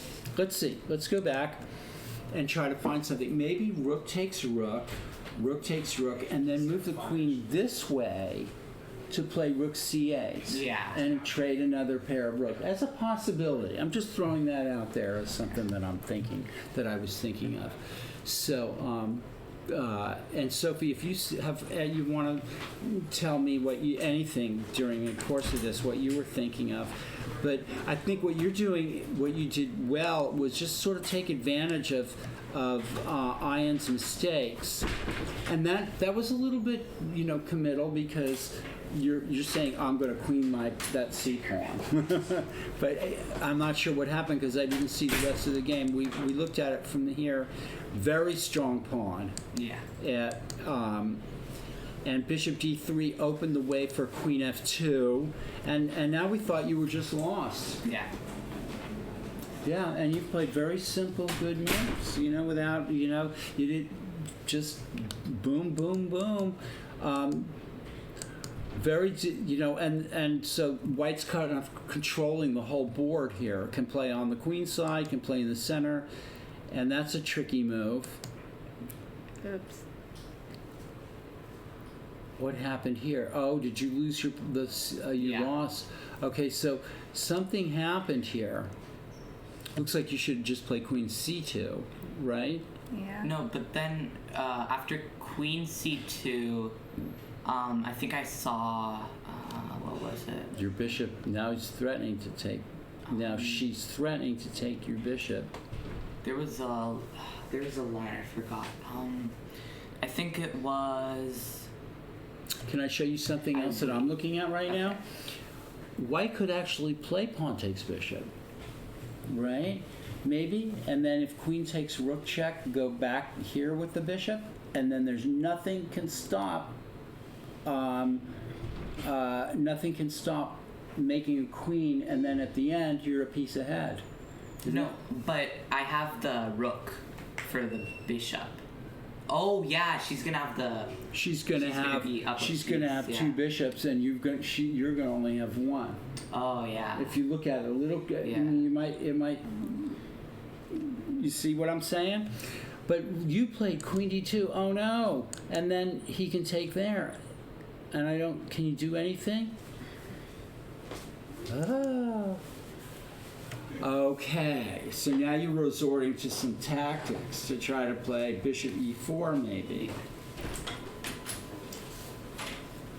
So maybe you can avoid the worst here, Ian, if you can play queen b7 or something, right? That's what I played. That's what you played. Okay, that looks good. Sophie, you're in trouble now. You've lost a pawn. And then here, I blundered, I think. Next move, I blundered. Or no. That looks okay. Queen e2, and then I played queen d4, and I didn't see bishop c2. And I lost. Oh. Yeah. Okay. Just instead of keeping it simple by just exchanging or something like that. Yeah. Sometimes we get too fancy and then oh. So you had a lot of chances to win, and you are now in the driver's seat and fell to this. Okay, but still, can't you? Yeah, you can't fight on. Yeah, and then after I tried a little trap, but it didn't work. I tried this rook c2, and then she just took the, Keeping your head, right? Yeah. Okay. Wow.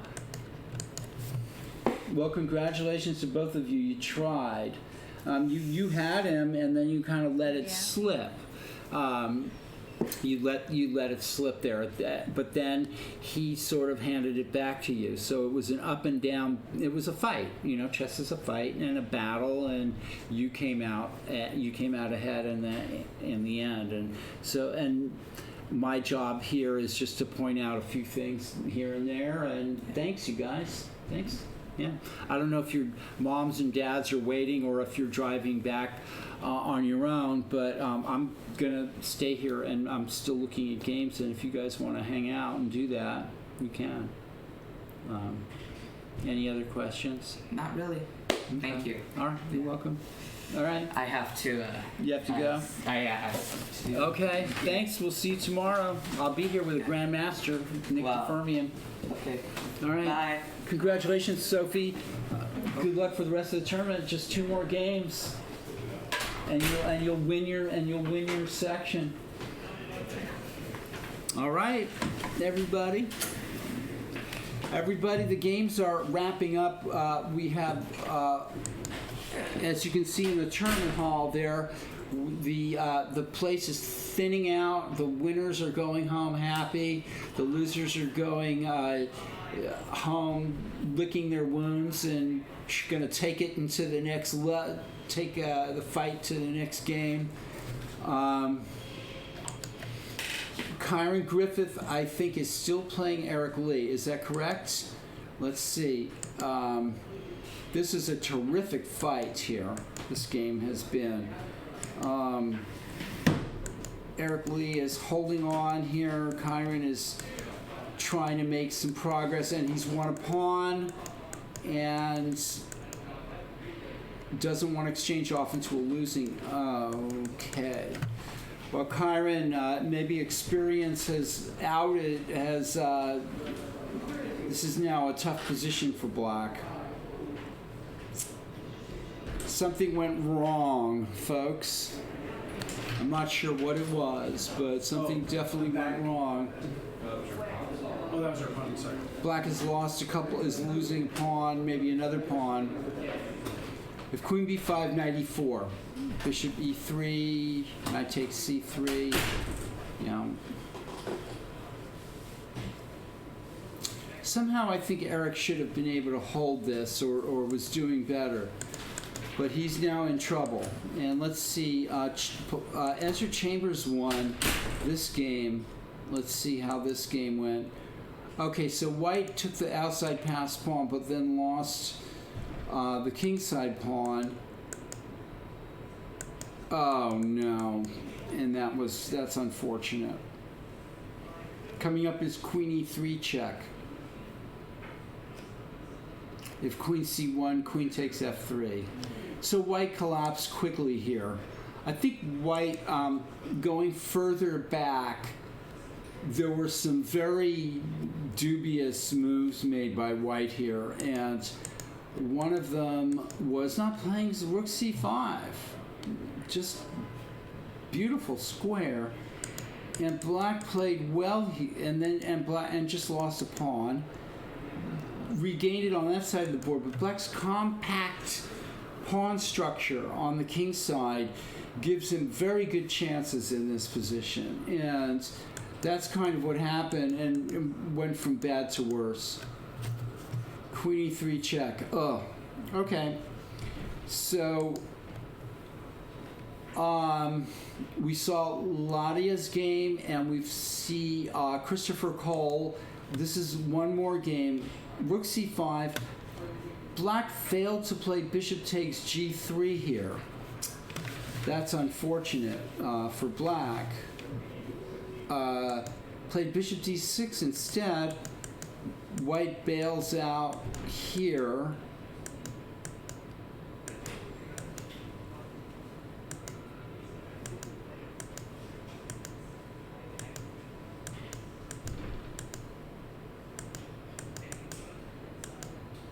Black's playing very actively, even though positionally he's not been doing very well. And this game is still up for grabs. Complicated game. It has been for a long time. Rookie, that's so if rook takes e5, rook c8 takes c8 check. And then king h7. And white looks like he might be close to lost. Well, rook g5 then. And that's exactly what happened. So if king h7...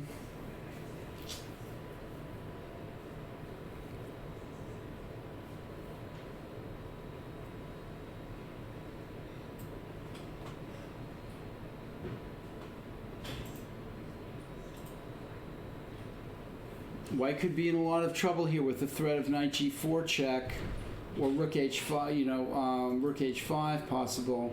White has to stop rook knight g4 check. Absolutely needs to stop that.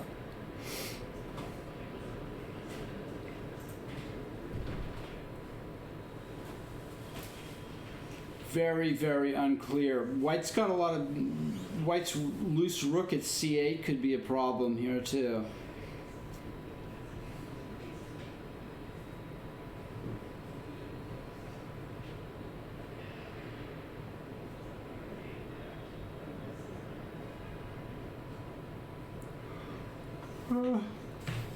Okay, so these are the two games going on, folks.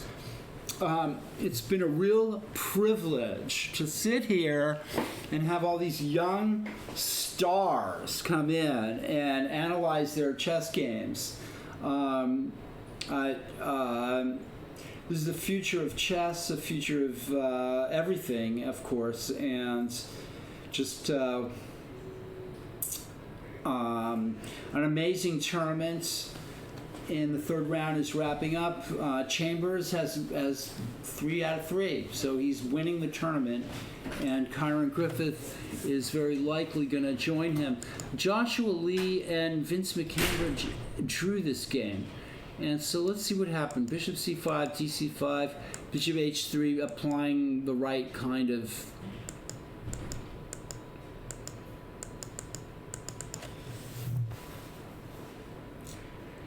Whoa, I'm not sure what the computers would say about this.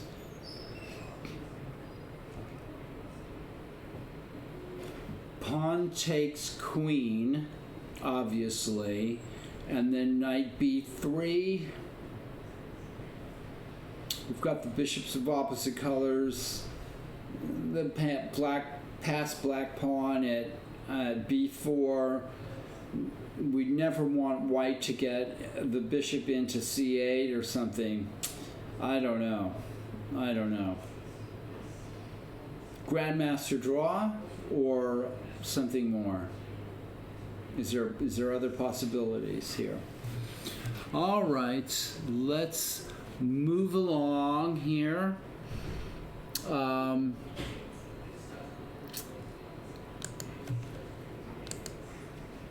To the other game here. Queen c2 is played, offering the exchange of queens, which of course black doesn't have to go for. You can play knight rook h5 check. Yeah, well, that makes sense to get the rook out of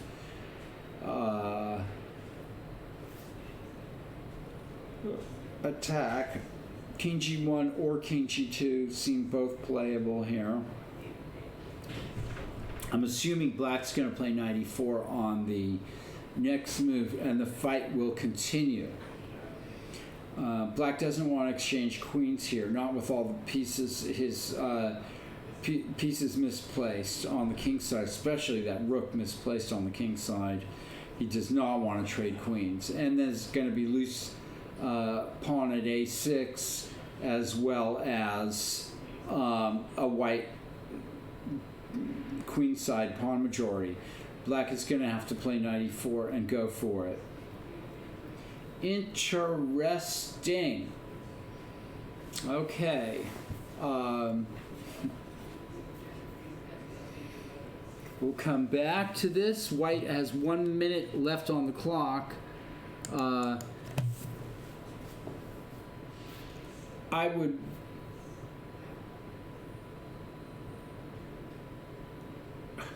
I guess bishop h3 is a possibility, but still black's going to play knight e4.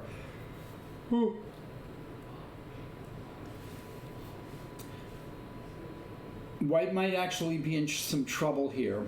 King g2, knight e4, and the threat on white is running out of time here. If the threat is on d3, on g3 is big. What game? Kyron Griffith. He won. All right, so let's see. While we're waiting for White to lose on time here, which looks like it might happen if he's not careful. He played King G2. Knight E4 is definitely coming here. It's the only move.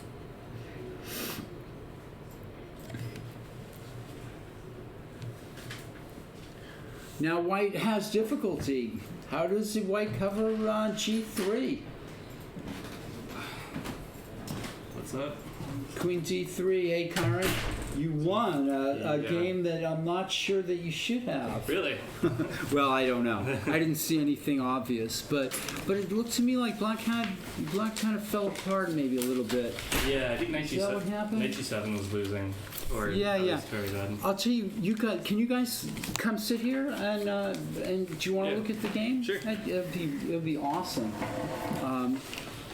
I'm going to let you guys see that this game is in flux here. I'm not sure what's going on. So back here, Kyron Griffith and Eric Lee, come on into the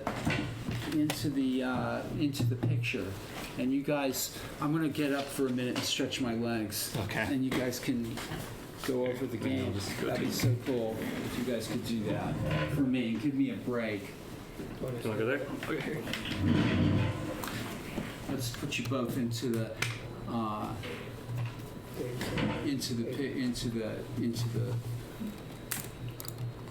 Okay. The other way, right? Yeah, the way. There you go. I could even go over there and put their name, his name, both names. I don't know. You'll have to figure that out. I don't think I have it. Do it. Yeah, so I played this Knight B3, Knight or I guess. I think G6 is the best move, just transposing into a dragon, where the Knight's maybe not best placed on b3. I don't know. Because if black plays e5, then white has the option to go just like bishop g5, and then it's like a bishop g5 knight orf, but e5 is the wrong move there. And e6, I'm just going to play g4, and it's going to be like a Schwennigen. But yeah, I don't know. Nice thing about knight b3 is that black doesn't get to play knight orf no matter what. It's like you play a dragon, Schwennigen, or like a bad knight orf. So yeah, you played g6. Yeah, I went for a relatively safe line. Yeah, back in the day, this is a very odd plan for white. I mean, of course they play. I don't know. Yeah, I mean, look, of course. Yeah, a6 is not the usual idea, but black has a lot of different plans that seemed okay here. Yeah, so black can like. Well, like bishop e6 is one way of playing. Sure. Especially after a4. Yeah. Well, the problem with bishop e6 is when I play knight d5, I'm going to take back with tempo, which is annoying. I see. Also, if you play b5 too fast, then I play a4 knight d5, and then b4 becomes a liability. Yeah, it is annoying. I think the way you played was fine though. It's just developing. See, bishop e6, yeah. Well, okay. Yeah, I get it. Yeah, it is kind of annoying that like white kind of gets this bind on the position, and it's tough to get any active play. I mean, I think probably objectively it's like equalish, but it's I think it's easier for white to play. Rook e8's a good move. I'm not sure rook e4 is actually that good. Bishop e5 is a move you want to play anyway. I don't know. I don't think it's that bad. So bishop b5, yeah. And I think knight e5 rook b4 is already really bad. So I think bishop b5 makes sense. Yeah, I like this rook a2 move. It's just like eventually I'll play b3 and swing it over and gets out of the long diagonal and also frees up the dark squared bishop. Somehow I thought this should be okay for black. Yeah, I agree. I think black should be fine. Everybody has misplaced pieces all over the place. Yeah. But black only has one move here, which is the move that was played, right? I mean, there's no other. It's hard to even find d6. another move. I mean, I was thinking maybe look around the board. Maybe just like queen d7. And that has the idea of playing bishop. No, not bishop a4. Yeah. I mean, I don't think bishop a4 really ever works, but I mean, you can take it slow. Queen d7 and maybe like. I don't know. I agree. It's hard to find activity, but then again, white's also doing nothing. I guess I'm gonna play knight d4 at some point. Yeah. I like e6. I like g6. Yeah. That was good. I think you should take with a rook actually, to trade off my active rook, because I don't think I can avoid trading. I like the fe6 too, with the rook behind the pawn. I sort of like that. Maybe. I think my rook on e4 is better than your rook on e8 though. That's true. And like if you play rook e6, I can't like, if I go somewhere random, like I don't know, g4, I can get caught out there or something. Maybe you'd play queen e1 like you did. Yeah, queen e1. Maybe queen e7 then. Yeah. And then stuff's getting traded. That's true. And the rook, you don't want that rook at a2 looking bad. So yeah. Yeah. If a lot of heavies get traded, then the rook on a2 is pretty silly. Mm-hmm. Yeah, maybe rook e6 is right. I didn't like taking. I don't think you have to do that. What about bishop d7? Does white have knight e6? I don't know. Bishop d7. Bishop d7, knight e6. Knight takes e6. Bishop takes e6. Rook takes e6. Yeah. Rook takes e6. Queen d5. Queen d5. Yeah, and I pick up c4 or e6. So bishop d7 does not work. Yeah. Maybe can you go queen d7, or you still get hit with queen d5 stuff? I thought bishop d4 was a good decision. Really? The knight versus the bishop turned out to be true. a kind of a good for black. It turned out not to be that bad. Yeah, it was kind of an interesting. White had some attacking. White has attacking chances though, and so but black has. Yeah, d5 is the only move. Somehow I thought, this should have worked for black. And Yeah, maybe black's still fine after d5. I think h4 is probably best. Yeah, this makes sense. Get the queen over there and now I'm in the middle. make sure that. I gotta lean in like I tell everybody else to do. But that's okay. Yeah, I mean, it's actually tough for white to come up with stuff. Yeah. I think b3 is right. Because you can also go knight d6, and I was going to play c4. But I'm not actually sure if that's anything. With a caption, but this is fantastic. Yeah. Okay, 95, take. Gotta get faces too. Queen e1. Hard. We have to open that door. Yeah. But then you don't see the screen. So Right. Yeah, that's probably right. Right. Knight f7. I was also wondering about knight c6 here, just to. Yeah, like I the rook just back. kept liking black's position here. Actually, I mean, there is the possibility that you're going to get mated, but boy, that knight is so great. Yeah. You know? And white has weak pawns on the queen side, and white doesn't really have any place for those rooks to go. It's just kind of like. Yeah. But then I didn't analyze it really heavily, but I just kind of liked black somehow. That knight just seems so good. Yeah, the knight is definitely black's best piece. Maybe I shouldn't be afraid of letting you take. Maybe I should just play like rook e2 and just say, okay, if you want to take it, go for it. Maybe rook e2 is better. Complicated position though. Yeah. My bishop's really not better than your knight. Because if I can trade off the knight for the bishop, maybe the b5 pawn will eventually. So what be if targeted. black wants to trade queens? That would be good. Yeah, he doesn't want. Yeah. Yeah, black would like to maybe trade queens and put a rook on a8. Yeah, maybe bishop c1 was bad. So Just after leave it bishop there. c1, what about queen e5? I was gonna play rook e2. Oh, I see. You've Yeah. got rook e2. Yeah.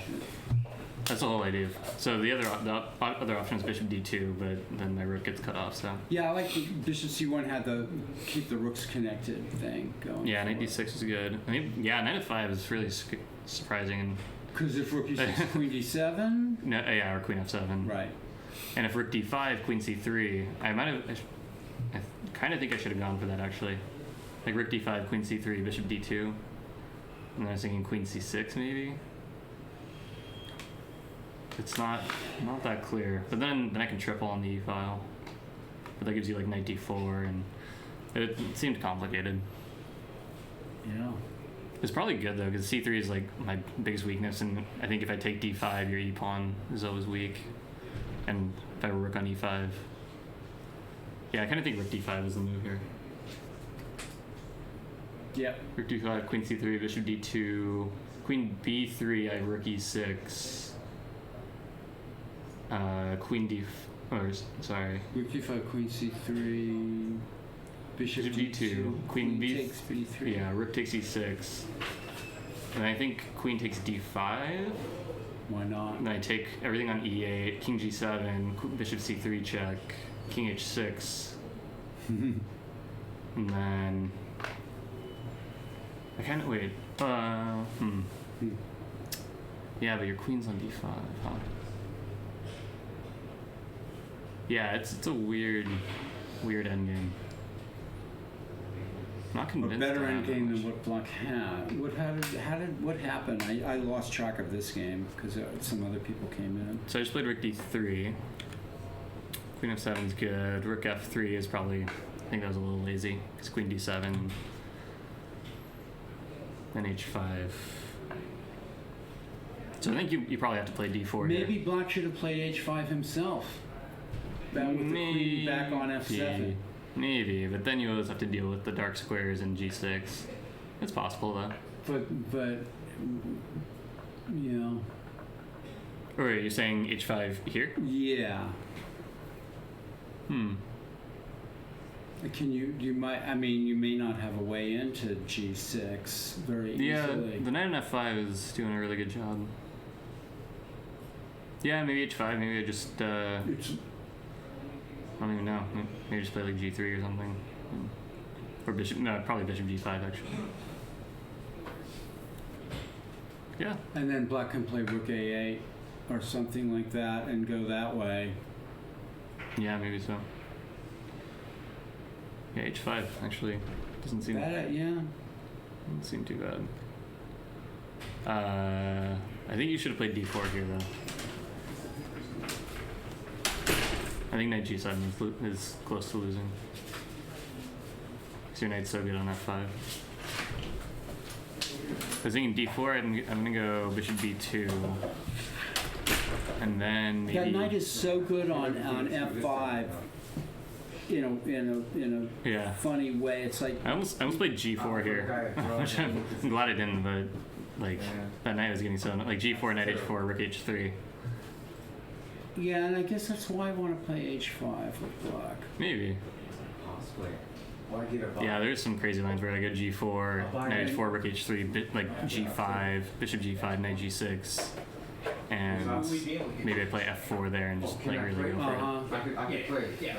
But then like black can play d4, and then it's just a mess. And I have to checkmate or else black breaks through in the center. Okay, I'm fine. But I'm gonna come in, but I'd like to play. Yeah. Very subtle. Still get my point. Give and take or issues here. The thing is, the position's opening up, and that's gonna more it does the bishop's weaken gonna be king side right. bishop Exactly. and rooks and yeah. But yeah, knight g7, I just take, rook f6, and then it gets what circumstance would it pretty be much where I over. would play Like, One of the players in your losing at least a sections pawn. calls and says, I'm withdrawing. I think the way you played is probably best. Just Yeah. Alright. keep. Or, I don't see that happening though. but I mean, I think this game's just like all the pawns. it's unfortunate. All the pawns are isolated. The king's weak. Bishop's better than the knight. It's like I don't think there's any way to really hold this. Yeah. But interesting game. Yeah. But yeah, maybe you're right. I think maybe it's still balanced like around here. Maybe d4. Because I was looking at somehow d4, bishop b2, e5. D4, G4. d4, g4. You can play d4, g4.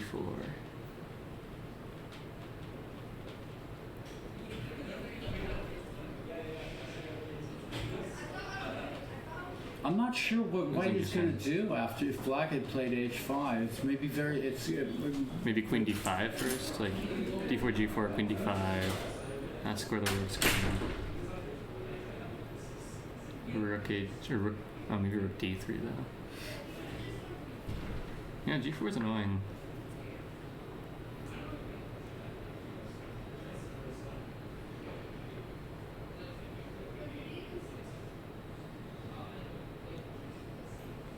Yeah, I'm not so sure. Yeah, maybe g4 is the best move, just to kick that knight out. And I follow up with like rook d3 or something. But then like the king's always open, you play e5 with tempo. Like d4, g4. What if you just play like knight h4? Oh, knight h4, rook h3 though. Maybe like knight g7, but it's pretty crappy there. Maybe knight. Let's go back to Paul's move, h5, and then black won't have to worry about any of that. That's true. Yeah, h5. I guess I don't have anything better than bishop g5. And then you can try d4 later.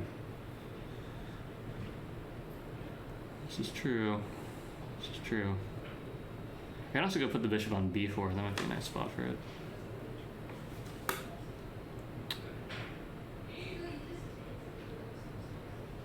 Yeah, h5 is tough to crack. It's weird because like it seems like the dark squares are so weak, but the knight just holds everything. Right. Thank you, Andre.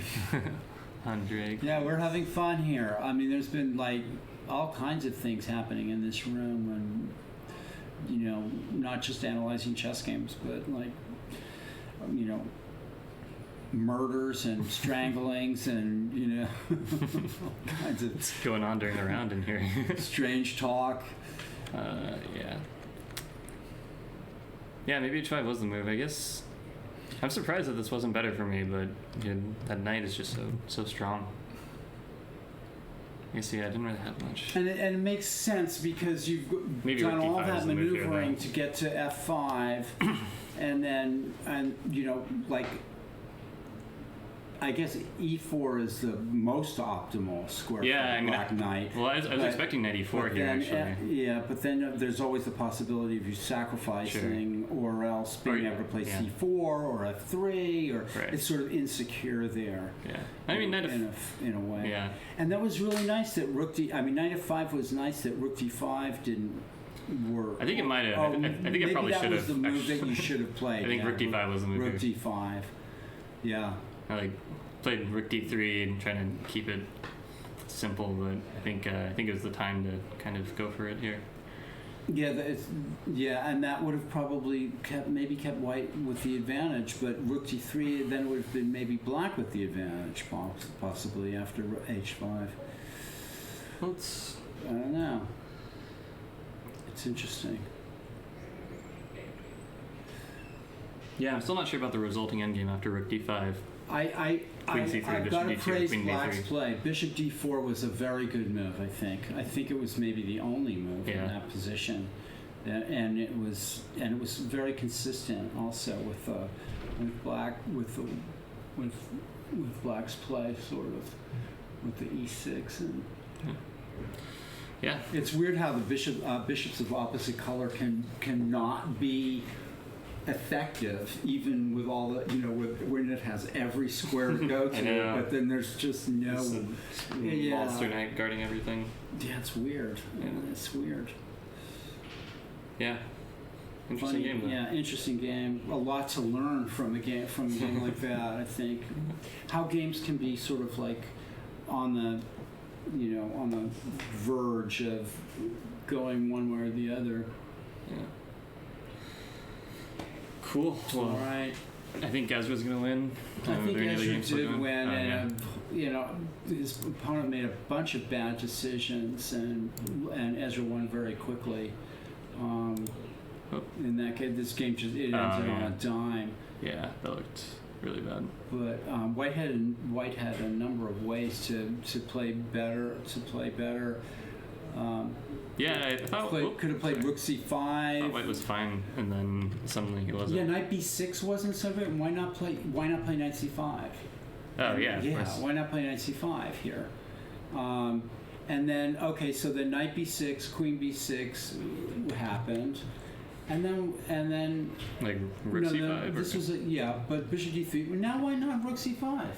Yeah. It's just there was a whole bunch of bizarre decisions on White's form. Yeah, rook c5 looks mandatory. Yeah. Instead a4, just pitched the pawn. Oof. Yeah, and okay. Well, yeah, that'll do it. Although White got the a6 pawn, Black had up that nice compact pawn set structure on the king side. Well, I guess you're losing. Yeah, and then the here. f3. Yeah. Yeah, I mean this looks pretty much over. Well, king Just take then a4 and a4, so you have to defend b5, but then h3 and. Yeah. Anything else interesting? And this game, I don't know. What was this? This was a. Black had a nice. Oh yeah, I saw this. Somehow Black traded the light square bishop for a knight. Mistake. Knight should go to e1 probably. Right. Maybe. I don't think it's terrible. Yeah, it's not terrible, but. Okay. But usually knight sure. e1, c2, e3 is sort of the way to go. So he goes and grabs the bishop. Okay. That e4. Here, so I thought like just f4 and go like. We gotta watch out for bishop h3. Yeah. Okay. Maybe. Yeah. No, that seems annoying. But Black seems to be better here. But then Black's got a lot, but actually he's gonna miss the light squared bishop. Yeah.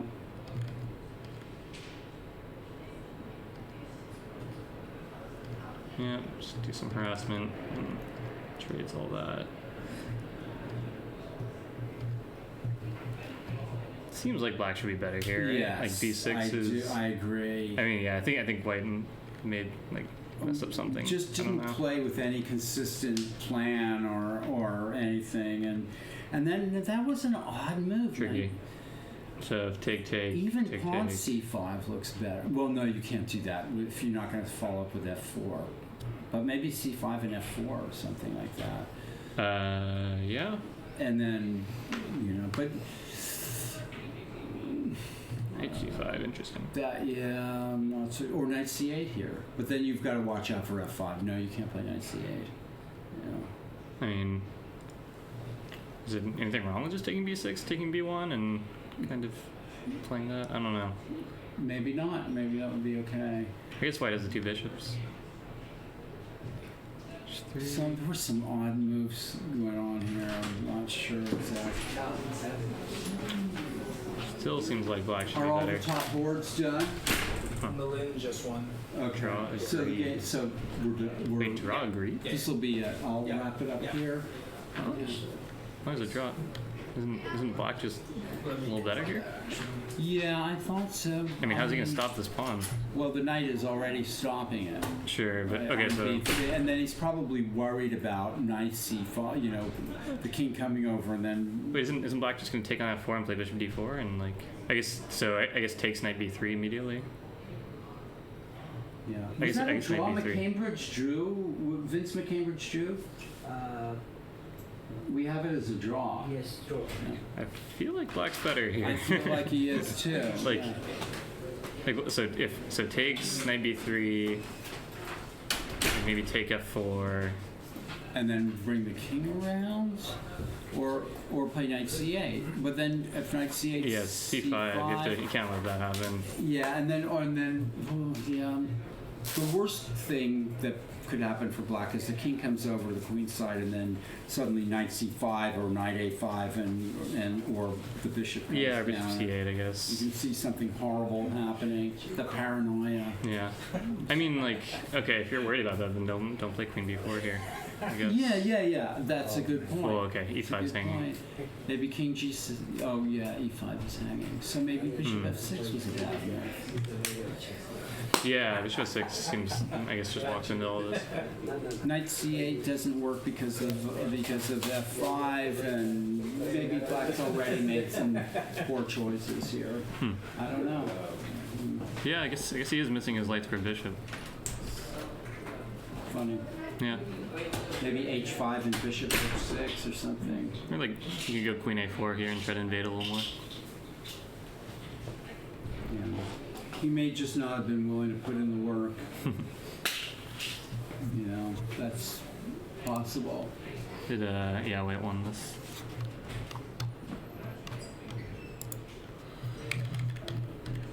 Some sneaky Sicilians. Oh, this was a game that Ladia probably should have lost, but he managed to keep. Oh, one of these. That was a very good move. Black was probably winning this game for quite a while. Yeah, d5. Yeah, if black gets d5 unfavorably, that's like not a good sign. Ooh. Yeah. That was Wait, a good what? move too. That was actually a good move. Yeah. I mean, you have just piece up, right? Yeah. Okay. Well, black's just clearly winning. Should have won, but got Two pieces up. greedy there. Maybe should not have taken on g5 because he had to return a piece right away. Wait, what about like bishop f? Oh, d5 is hanging. Yeah. I mean. Shouldn't have taken on g5. Yeah. Because if he ended up having to return material right away. Okay. Yeah. Ladia went over the game, and his father, I don't know, his father might be a pretty good chess player. His father recommended knight d5 instead of queen g3. Oh, just take it right here? Take it right here. Yeah. And then play e5? And Interesting. then, and that also covers bishop a3. Yeah, knight g5 was a strong. Yeah, I mean, I guess if you're going to do it anyway, might as well get a pawn while you're at it. Knight d5, ed, and just because e5, and then you get. Well, I guess he has to take. Yeah, e5. and then if e5, knight e4, bishop e7, knight f2, queen a3, it's all kinds of.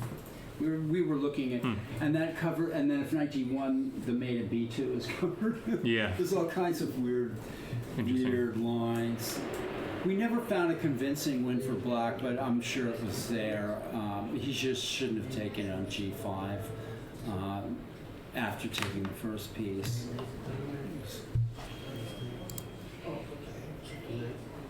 Oh, Winslow held this. That was a draw. This one, oh, got mated. Oops. Yeah. Interesting. The other games were on were board 7, 8, 9, and 10 were all the top A board, top B board, top C board, and the top D board. So that's what we're doing here. Interesting. Yeah. And those games were were interesting too, and then you had the players come in here and yeah. Cool. Thanks, you guys. Yeah. And good luck tomorrow, Thanks. everybody. Eric, that was a good game. Thanks for doing the commentary. Played well. Yeah. Nick DeFermian's coming in here tomorrow. Folks, I don't know how many of you are watching. All one of you, but good night from the Mechanics Institute Chess Club. We'll see you tomorrow at 10 o'clock in the morning. I think it's 3 o'clock. I think we're starting the commentary round 5. Round 5 is at 10. Is it 10? Right. Yeah. So we'll be starting again at 10 o'clock in the morning tomorrow for rounds 5 and 6 of the Addison. We'll see you then. Good night, everybody. Paul Whitehead, Mechanics Institute Chess Club.